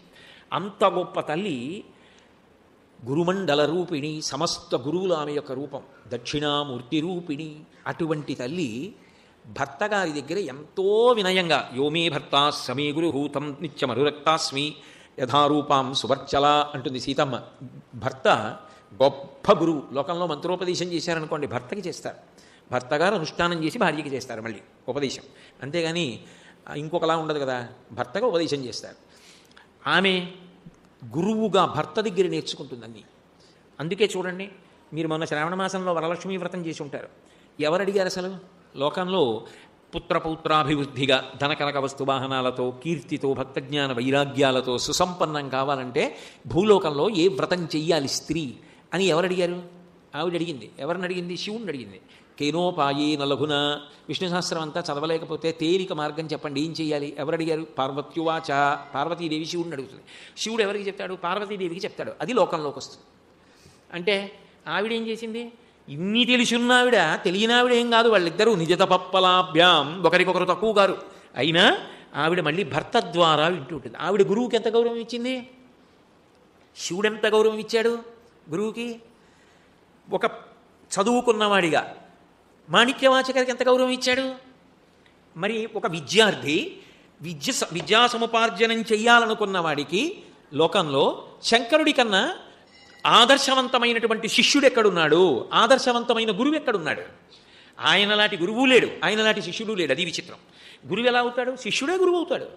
ఒక గురువు దగ్గర నేర్చుకున్న శిష్యుడు తదనంతర కాలమనందు గురువు అవుతాడు. ఒకనప్పుడు అభినవ విద్యాతీర్థ మహాస్వామి వారికి శిష్యులు భారతీ తీర్థ మహాస్వామి, తర్వాత భారతీ తీర్థ మహాస్వామి జగద్గురువులు. ఇప్పుడు వారి శిష్యులు విధిశేఖర భారతీ స్వామి వారి శిష్యులు. కాలం ఒకనాడు విధిశేఖర భారతీ స్వామి వారిని జగద్గురు స్థానంలోకి తీసుకెళ్ళచ్చు. కాబట్టి గురు శిష్య పరంపరలో శిష్యుడు గురువు అవుతున్నాడా లేదా? శిష్యుడే మళ్ళీ గురుస్థానంలో కూర్చుని ఆ పదవి యందు ధర్మమును నిర్వర్తింపచేస్తున్నారు అదే క్రమంలో. అందుకే గురువే ఆదర్శం. గురువు గారు ఏం చేశారో అదే శిష్యుడు చేస్తూ ఉంటాడు. అలా అయినప్పుడు శివుడు ఏం చేశాడు? స్థాయిని పట్టి బోధ చేస్తూ ఉంటాడు గురువుగా. అంతేగాని అన్ని విషయాల్లోనూ ఒకే రకమైన బోధ ఉండదు. శిష్యుని స్థాయిని బట్టి ఉపదేశం చేస్తారు. ఆదర్శవంతమైన గురువు. మీరు చూడండి, సనక సనందనాథులు వచ్చారు. ఆయన దగ్గర కూర్చున్నారు. ఆయన ఊరికే ఏదో వేదాలు వేదభాష్యాలు ఇవన్నీ ఏం చెప్పలేదు. అవన్నీ అక్కర్లేదు సనకసనందనాథులకి. వాళ్ళు చివరకు వచ్చేసారు, పండిపోయిన వాళ్ళకి అందించాలి. అంతసేపు చెప్పలా, ఇలా అన్నాడు. వాళ్ళకి అర్థమైపోయింది. ఏమీ మాట్లాడలేదు. ఏమీ మాట్లాడకుండా బోధ చేశాడు. మాట్లాడకుండా బోధ చేయగలమా అంటే చెయ్యొచ్చు. ఎలా చెయ్యొచ్చు అంటే మౌన భాష అని ఉంటుంది. నోటితో చెప్పక్కర్లేదు. నోటితో చెప్పక్కర్లేకుండానే చెప్తారు ఒక్కొక్కసారి. నేను ఇలా మాట్లాడుతూ ఇలా అన్నాను అనుకోండి, ఆవిడ ఇది నన్ను రమ్మంటున్నారు అనుకుంటారు. ఇలా అంటే రమ్మన్నారు అని అర్థమవుతోందా? శరీరము యొక్క కదలికల చేత కొన్ని విషయములు అవతల వారికి అందుతాయి. ఆయన ఇలా పట్టుకుంటే అర్థమైంది. ఇలా ఉన్నంతసేపు ఈ మూడు జీవుడితో కలిస్తే బ్రహ్మమునకు దూరంగా ఉన్నావు. ఈ జీవుడు అన్నవాడు జీవుడు కాదు, బ్రహ్మముతో కలిసిపోతే పూర్ణమద పూర్ణమిదం పూర్ణాత్ పూర్ణముదచ్యతే పూర్ణస్య పూర్ణమాదాయ పూర్ణమేవావశిష్యతే, పూర్ణుడవై మూడిటికి సాక్షి అయిపోయావు. ఇది త్రిపురాసుర సంహారం.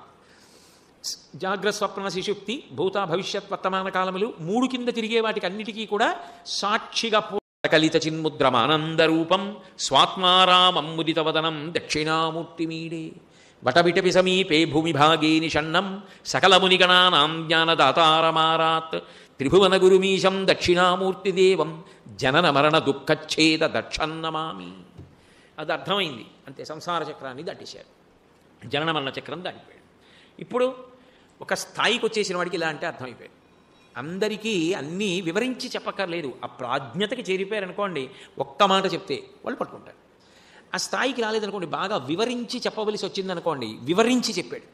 బ్రహ్మగారికి చెప్పినప్పుడు వేదం అంత కష్టపడి చెప్పాడు. మళ్ళీ లోకంలో అవైదిక వాదనలు పెరిగిపోయాయి అనుకోండి, మనం గంగ దగ్గరికి వెళ్ళడం కాదు, గంగ మన దగ్గరికి వచ్చినట్టు ఆయనే భూమి మీదకి వచ్చాడు. బ్రహ్మచారిగా ఉన్నా, గృహస్థుగా ఉన్నా, వానప్రస్థుగా ఉన్నా అంతటా తిరగడానికి ఉండదు. అందుకని సన్యాసాశ్రమం తీసుకున్నారు. తీసుకుని ఆయనే భారతదేశం అంతటా పర్యటించి వేద ధర్మము యొక్క గొప్పతనాన్ని, వేద ప్రామాణ్యాన్ని నిలబెట్టారు. దానికి ఆయన ఎంత కష్టపడ్డారు, ఎన్ని అవైదిక వాదనలు ఖండించారు. ఆయన వెనకేం ప్రభుత్వాలు లేవు, ఆయన వెనక సంస్థలు లేవు, ఆయన వెనక పెద్ద పెద్ద ఉద్యమాలు లేవు. ఆయనని శారీరకంగా కూడా తొలగించేద్దామని ప్రయత్నించిన చోటుకి కూడా వెళ్ళి ప్రేమతో జయించారు. చాలామంది శంకరాచార్యుల వారు ఏదో వాదించి అవతల వాళ్ళని గెలిచారంటారు. కాదు, ప్రేమతో అవతల వాళ్ళే ఓ శంకరుడు చెప్పింది నిజం, మన దాంట్లో ఈ దోషం ఉన్నది అని తెలుసుకుని శంకరుల్ని అనుగమించారు.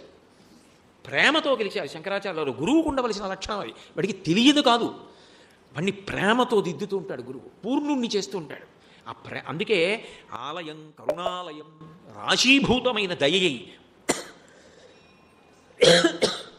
32 సంవత్సరముల వయస్సు వచ్చేటప్పటికి ఇన్ని అద్భుతాలు సాధించారండి మహానుభావుడు. ప్రపంచంలో ఎక్కడైనా అసలు శంకరాచార్యుల వారి లాంటి వ్యక్తి ఉంటాడా? ఇంకా మళ్ళీ ఇంకో అవతారం ఆయనదే రావాలి. అంటే మహానుభావుడు ఎంత అనుగ్రహించారు లోకాన్ని. ఒకప్పుడు గురువుగా యావత్ భారతం పర్యటించి ప్రబోధం చేశారు. ఒకప్పుడు దక్షిణామూర్తిగా ఎలా మాట్లాడాలో అలా మాట్లాడారు. ఆయనే గురుస్వరూపంగా లోకమంతటా తిరుగుతూ ఎవరికి ఏ స్థాయిలో ఏది కావాలో అది చెప్పేవాడిగా ఉన్నారు. మీరు ఒక గొప్ప విద్వాంసుడైపోయారు.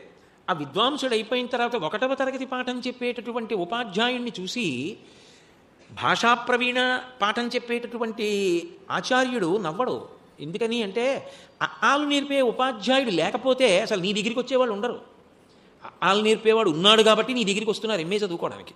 ఎంఏ పాఠం చెప్పేవాడు 1వ క్లాస్ పాఠం చెప్పేవాడిని చూసి నవ్వకూడదు. ఆయన దగ్గరికి పంపడానికి ఈయన ఉన్నాడు. నిచ్చెన పైమెట్టు కింద మెట్టుని చూసి నవ్వదు. కింది మెట్టు లేకపోతే పైమెట్టు ఎక్కడవు.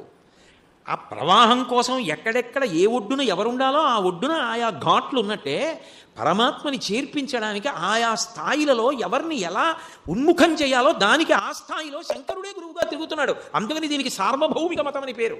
సార్వభౌమిక మతము అంటే సర్వభూమికలలో ఉన్న వాళ్ళని ఉద్ధరించాలి. అందరూ విద్వాంసులు కారు. ఒకడు చాలా కింది స్థాయిలో ఉంటాడు, వాడిని ఉద్ధరించడానికి మంచి మాట చెప్పేవాడు కావాలి. ఇంకొంచెం పై స్థాయి ఉంటాడు, వాడికి కావలసింది చెప్పేవాడు ఉండాలి. ఇంకా పై స్థాయి ఉంటాడు, వాడికి చెప్పేవాడు కావాలి. భాష్యపాఠం వినగలిగిన వాడు ఉంటాడు, అది చెప్పేవాడు కావాలి. వేదభాష్యం చెప్పేవాడు కావాలి. చివరికి బ్రహ్మజ్ఞానం చెప్పగలిగిన వాడు కావాలి. అందరూ కావాలి. అంతేగాని ఎవరో ఒక్కరే ఉంటామంటే అన్ని భూమికల్లో ఉన్న వాళ్ళని ఉద్ధరించడానికి ఎలా కుదురుతుంది? మాట చెప్తే తప్ప అర్థం చేసుకోలేని వాళ్ళు ఉంటారు. మౌనంగా చెప్పేస్తే సనకసనందాదులకు అర్థమైంది. ఊరుకున్నాడా శంకరుడు? శంకరాచార్యుల వారిగా భారతదేశం అంతా తిరగలేదా? మళ్ళీ 4 పీఠాలు ఉండాలి, పీఠాలకు పీఠాధిపతులు ఉండాలని నిర్ణయం చేసి తాను ఒక పీఠాన్ని పెట్టి పీఠాన్ని అధివసించలేదా?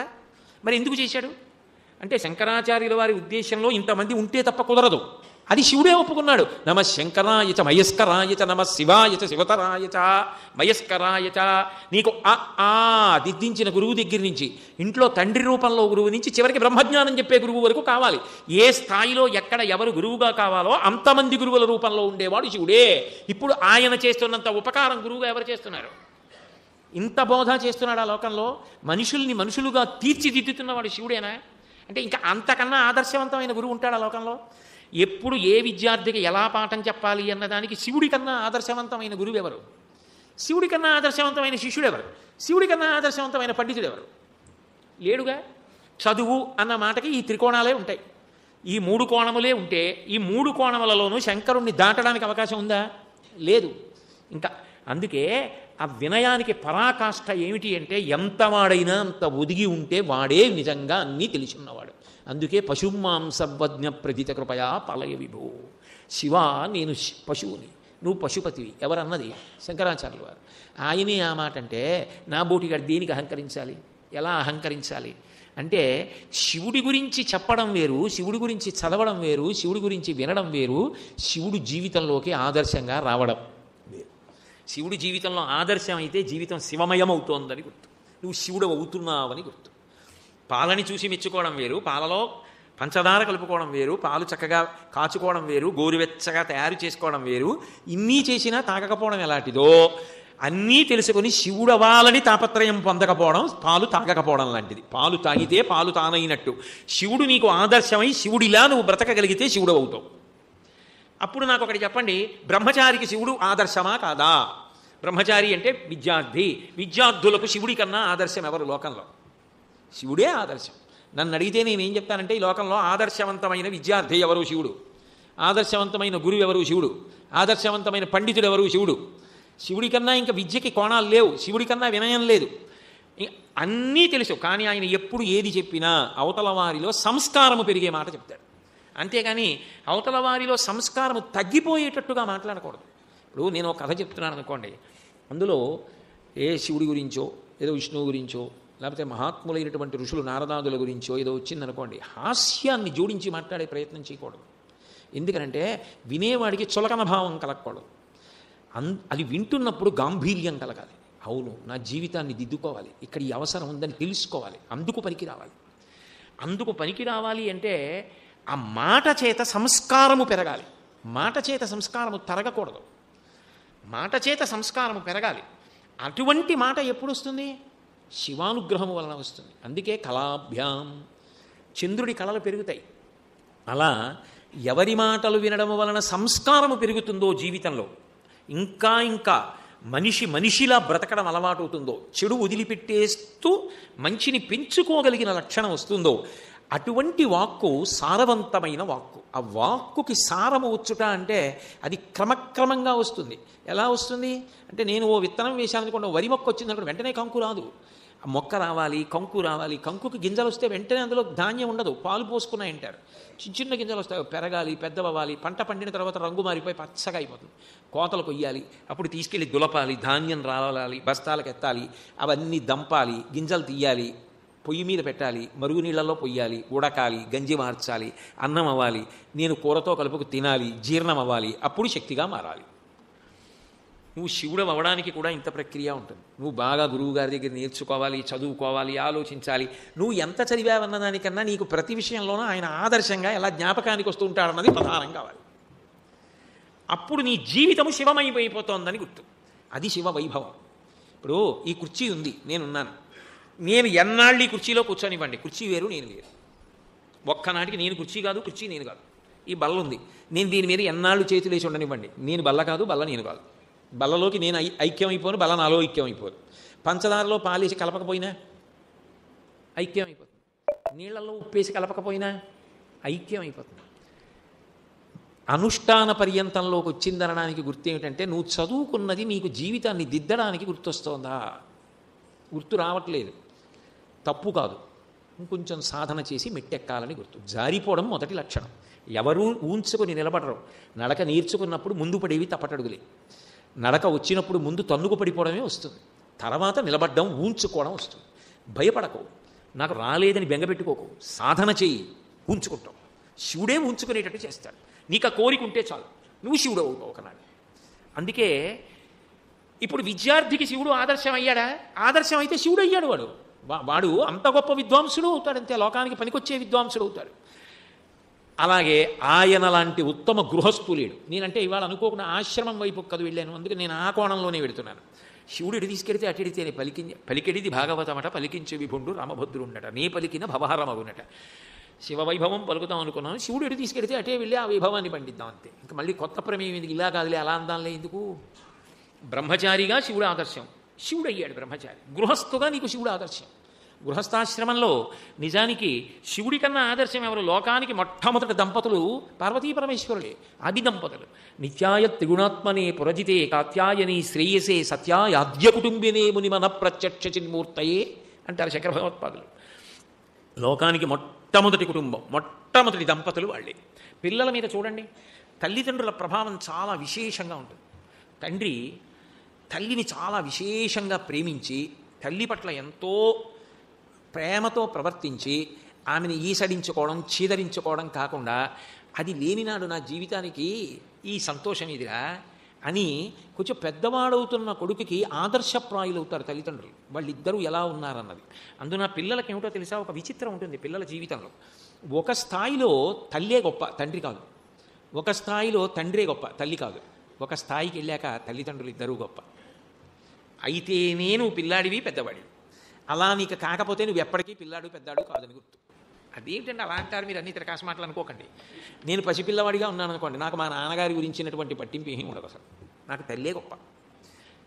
పుట్టగానే ముందు కడుపు ఎవరు నింపుతారు? ఎన్ని కోట్లున్నా, ఎంత చదువుకున్నా, ఎంత ఉద్యోగం చేసినా మా నాన్నగారు కాదు నాకు అన్నం పెట్టేది, మా అమ్మ పెట్టాలి. మా అమ్మ పాలిస్తుంది, నా భయం తీర్చేది అమ్మ. నాకు అమ్మే మొదట. ఆ స్థాయిలో అమ్మ కావాలి. వీడు ఎప్పుడు అమ్మే అని నాన్నగారు కొడుతుంటారు, వాడిని కొట్టరు. అమ్మని ప్రేమించడం అంటే నన్ను ప్రేమించడమే అని ఆనందపడిపోతాడు. వాడు కొంచెం పెద్దవాడైన తర్వాత అమ్మ ఏం చెప్తుంది? ఎప్పుడు నన్నే ఇలా ప్రేమించా, మీ నాన్న దగ్గరికి వెళ్ళకే అంటుందా? ఒరే, నీకు నాకు కూడా రక్షకుడు ఆయన, నాన్నగారికి నమస్కారం చేయి. నేను చూసావా అందరినీ ఏమాయ్ ఒరే అని మరుదుల్ని వాళ్ళని పిలిచినా ఏమండి అంటాను నాన్నగారిని. ఎందుకని? దూరం కాదు, ఆయనంత దగ్గర నాకు ఎవ్వరు లేరు. నిజానికి ఆయన నేను రెండు కాదు ఒక్కటే, కానీ నాకు ఆయన మీద గౌరవం. ఆ గౌరవానికి ఏమండి అంటాను. కాబట్టి నువ్వు నాన్నగారండి అనాలి, నువ్వు నేను కూడా ఆయనకే నమస్కారం పెట్టాలి. ఇప్పుడు వాడేమో చేస్తాడు కొన్నాళ్ళు పోయాక, నాన్నగారండి నేనేం చదువుకోను, నాన్నగారండి తప్పు చేశాను మన్నించండి నాన్నగారండి అంటాడు. ఇప్పుడు వాడికి తెలిసింది తల్లి కన్నా తండ్రి గొప్పవాడు. తండ్రిని ఆశ్రయిస్తాడంటే తల్లిని వదిలించాడు అని దాని అర్థం కాదు. ఒక స్థాయికి వెళ్ళిపోయిన తర్వాత వాడికి తల్లి తండ్రి ఇద్దరు, ఒక రోజు అంటే రాత్రి పగలం, తల్లి తండ్రి ఇద్దరూ లేని నా జీవితం లేదు, నాకు సమాన స్థాయిలో గౌరవనీయులు పిల్లవాడికి అర్థమైంది. అంతేగాని అన్ని స్థాయిల్లో ఒకలాగే అర్థమైందా? నువ్వు ఎప్పుడేది కోరావో ఆ రూపంలో వాళ్ళిద్దరూ వచ్చి అనుగ్రహిస్తూ ఉంటారు. అమ్మా అని నువ్వు ఒకప్పుడు అన్నావు, అమ్మగానే వచ్చి అనుగ్రహించింది. నాన్నగారండి అన్నావు, నాన్నగారిగా వచ్చి అనుగ్రహించాడు. అమ్మ నాన్నగారు కూడానండి అన్నావు, ఇద్దరిగా అనుగ్రహించారు. అందుకే మీరు చూడండి, ఆ తత్వం చెప్పడానికే ఒక చిత్రమైన మాట ఒకటి అంటారు, మీ ఇల్లు మధురయ్యా చిదంబరమా అని అడుగుతుంటారు. మీ ఇల్లు మధురై అన్న మాటకు అర్థం ఏంటంటే ఇంట్లో తల్లిగారి పెత్తనం ఉందని. మీనాక్షి పెత్తనం సుందరేశ్వరుడు లోపల కూర్చుంటాడు. చిదంబరం అన్నారనుకోండి, నటరాజస్వామి వారి పెత్తనం శివకామ సుందరి గుడి లోపల ఉంటుంది. ఆవిడ లోపల వంట అవి చేసుకుంటూ ఇల్లాలుగా ఉంటుంది. అంటే దాని అర్థం ఏమిటి? ఎవరు ఎక్కువ ఎవరు తక్కువ అంటే మధురైలో మీనాక్షి ఎక్కువ, చిదంబరంలో నటరాజు ఎక్కువ కాదు. దాని అర్థం ఏంటంటే ఒకప్పుడు నీవు మధురైలో ఉన్నావు, ఒకప్పుడు చిదంబరంలో ఉన్నావు, చివరికి కాశీలో ఉండాలి. ఇద్దరూ నీకు సమానంగా. అందుకే కాశ్యాన్ మరణాన్ముక్తి, చివరని నీ బ్రతుకుకి ఏమవ్వాలంటే తల్లిదండ్రులు సమానం కావాలి. నిన్ను బట్టి తల్లిదండ్రులు, అంతేగాని తల్లిదండ్రుల్ని బట్టి నువ్వు కాదు ఎప్పుడు. అందుకే పార్వతీ పరమేశ్వరుల లక్షణం ఎప్పుడూ కూడా ఆద్య కుటుంబిని. ప్రతి కుటుంబంలో ఎలా ఉంటుందో వాళ్ళది అలా ఉంటుంది. కుటుంబం భద్రంగా ఉండడం అన్నదా ముందు ఎక్కడ ఉంటుంది? వాళ్ళిద్దరూ అన్యోన్యంగా ఉండడం మీద ఉంటుంది. పరమ ప్రేమతో మేమిద్దరం కాదు ఒకటి అని శరీరములు వేరైనా మనసు ఒకటై బ్రతుకుతున్నారు అనుకోండి, అది దాంపత్యం. అది సుందరకాండలో హనుమన్నారు, అస్యాదేవ్యా మనస్తస్మిన్ తస్యాస్యాం ప్రతిష్ఠితం తేనేయంసి ధర్మాత్మ ముహూర్తం అభిజీవతి అన్నారు. ఈ సీతారాములు ఇద్దరు కారు ఒక్కటే. పైకి చూడడానికి ఇద్దరిలా కనపడుతున్నారు, నిజానికి ఆయన మనసు ఆవిడ దగ్గర, ఆవిడ మనసు ఆయన దగ్గర ఉంది, అందుకు బ్రతికున్నారు. ఎవరి మనసు వాళ్ళ దగ్గరే ఉంటే బ్రతికి ఉండేవారు కాదన్నారు. అది దాంపత్యం.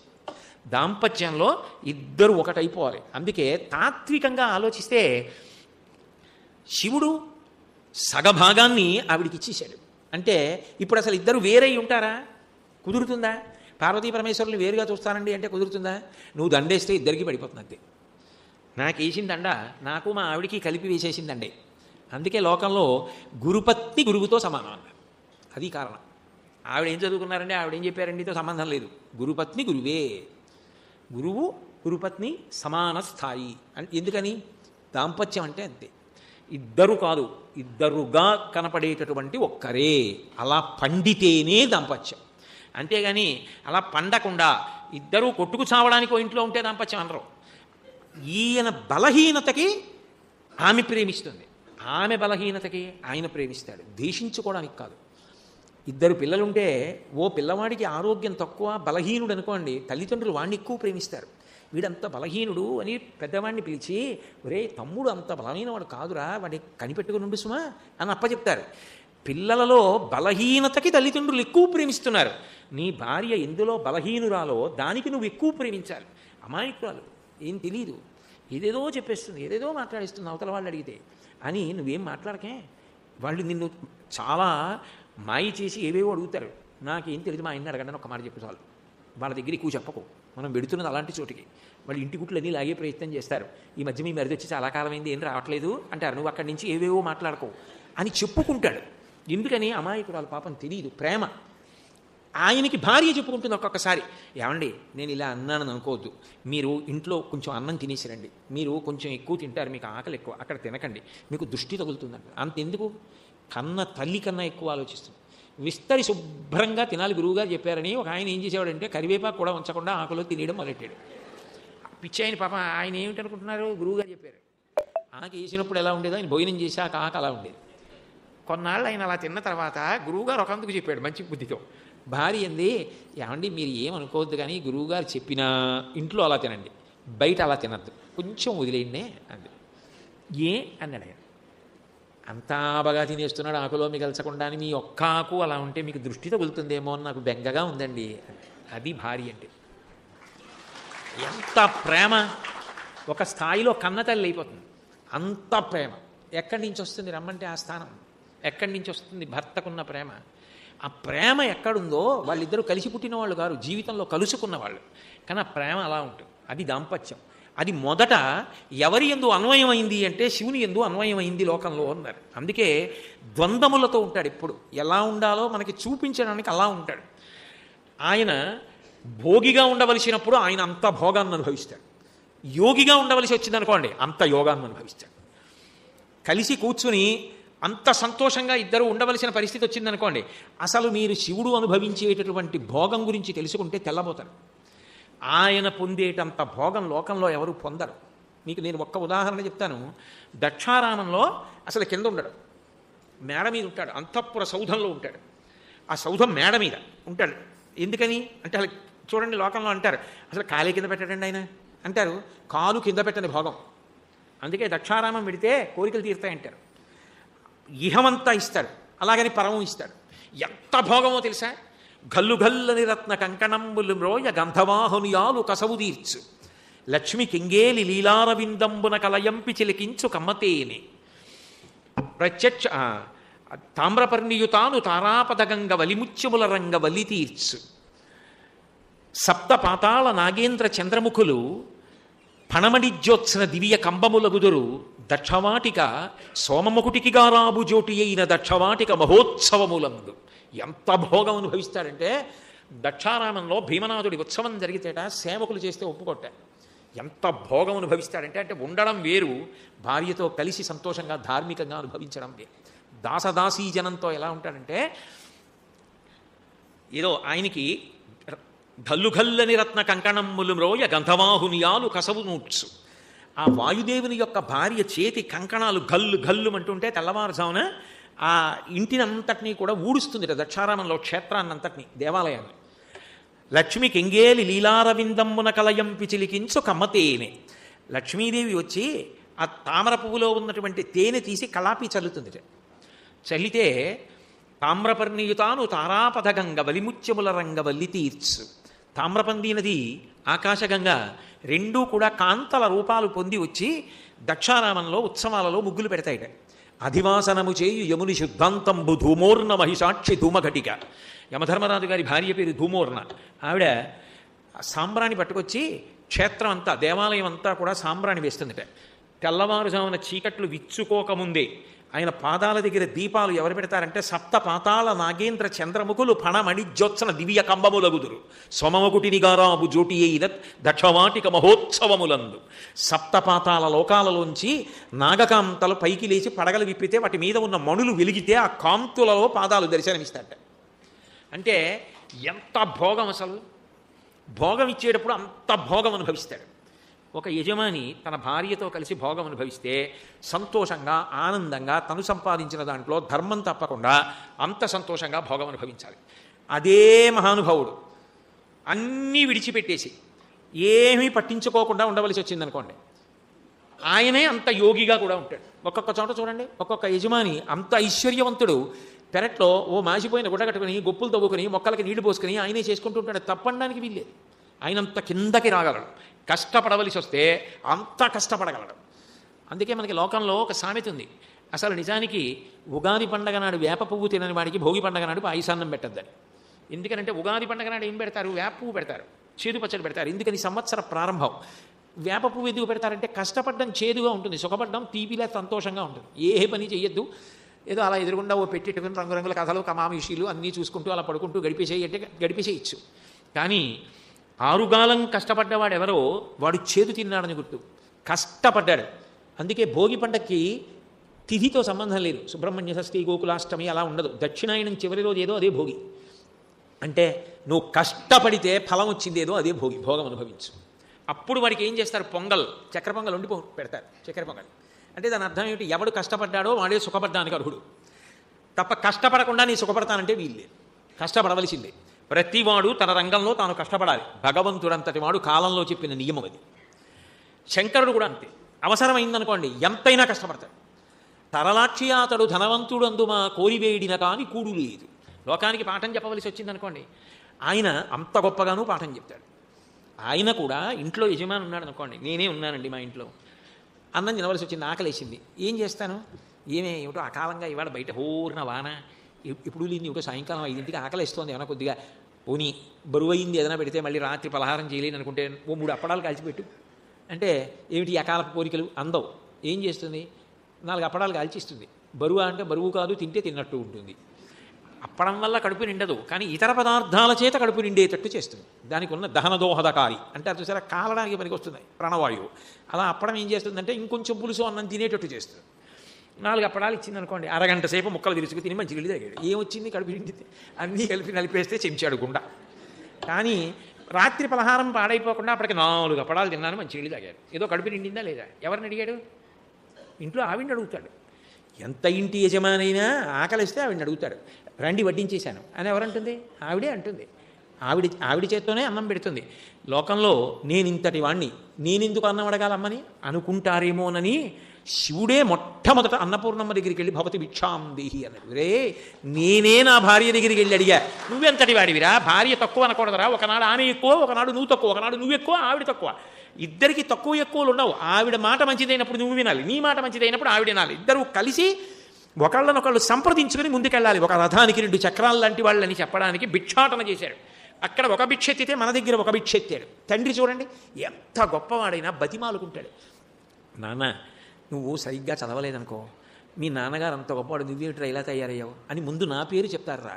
నువ్వు బాగా చదువుకోవాలి నాన్న అంటాడు. పిల్లల్ని బతిమాలుకుంటాడు, బతిమాలుకుని చదువు చెప్తాడు. అందుకని అస్తమానం కొట్టేయుడు పిల్లాన్ని పట్టుకుని. ఆయన ఏం చేశాడు? ఆయనకి చేత కాక బ్రహ్మకపాలం పట్టుకుని ప్రతి ఇంటికి భిక్షాటనకు వచ్చాడు. ఎందుకు? ఒరే, అక్కర్లేనివన్నీ తల్లో పెట్టుకుంటున్నారా? భార్య అంటున్నారు, పిల్లలు అంటున్నారు, బీరువాలు అంటున్నారు, ఇళ్ళు అంటున్నారు, పొలాలు అంటున్నారు, ఇవన్నీ ఆఖరికి తిరియక్కుం చేసేస్తాయిరా, నన్ను కూడా నీ బుర్రలో పెట్టుకోరా అని కపాలేశ్వరుడని పేరు పెట్టుకుని ఇంటికి వస్తున్నాడు. ఏమిటి భిక్ష అంటే నన్ను నీ బుర్రలో పెట్టుకో. అదే నీ ఈ బుర్ర ఇలా ఎందుకు అయిపోయిందో తెలుసా? జన్మలు ఎత్తుతూ ఈ బుర్ర ఇక్కడ వదిలేసి ఈ పుర్రి ఇలా పడిపోయి మళ్ళీ ఎందుకు ఎక్కుతుందో తెలుసా? ఈ పుర్రి నా చేతికి రావాలి, నీ కథ కంచికి వెళ్ళిపోవాలి. అందుకే అమ్మ చిన్నప్పుడు అన్నీ పెట్టేసి అన్నం పెట్టేసి కథ కంచికి మనం ఇంటికి అంటుంది. ఈసారి నీ కథ మళ్ళీ పుట్టడానికి ఇంకో కథకి కారణం కాకూడదు. నీ కథ కామాక్షి ఐక్యం అయిపోవాలి. అందుకని కథ కంచికి మనం ఇంటికి. ఆ మాటని ఊరుకోదు అమ్మ ప్రేమ. ఇప్పటికి మాత్రం నా తర్వాత ఆ విషయం ముందు నేను ఉన్నన్నాళ్ళు మాత్రం ఇక్కడ ఉండు, కాబట్టి కథ కంచికి మనం ఇంటికి అంటది. ఆయన 2 రకాల భిక్ష ఎత్తాడు. ఆవిడ దగ్గరికి వెళ్ళి అన్నం అడిగాడు, మన దగ్గరికి వచ్చి ఒరేయ్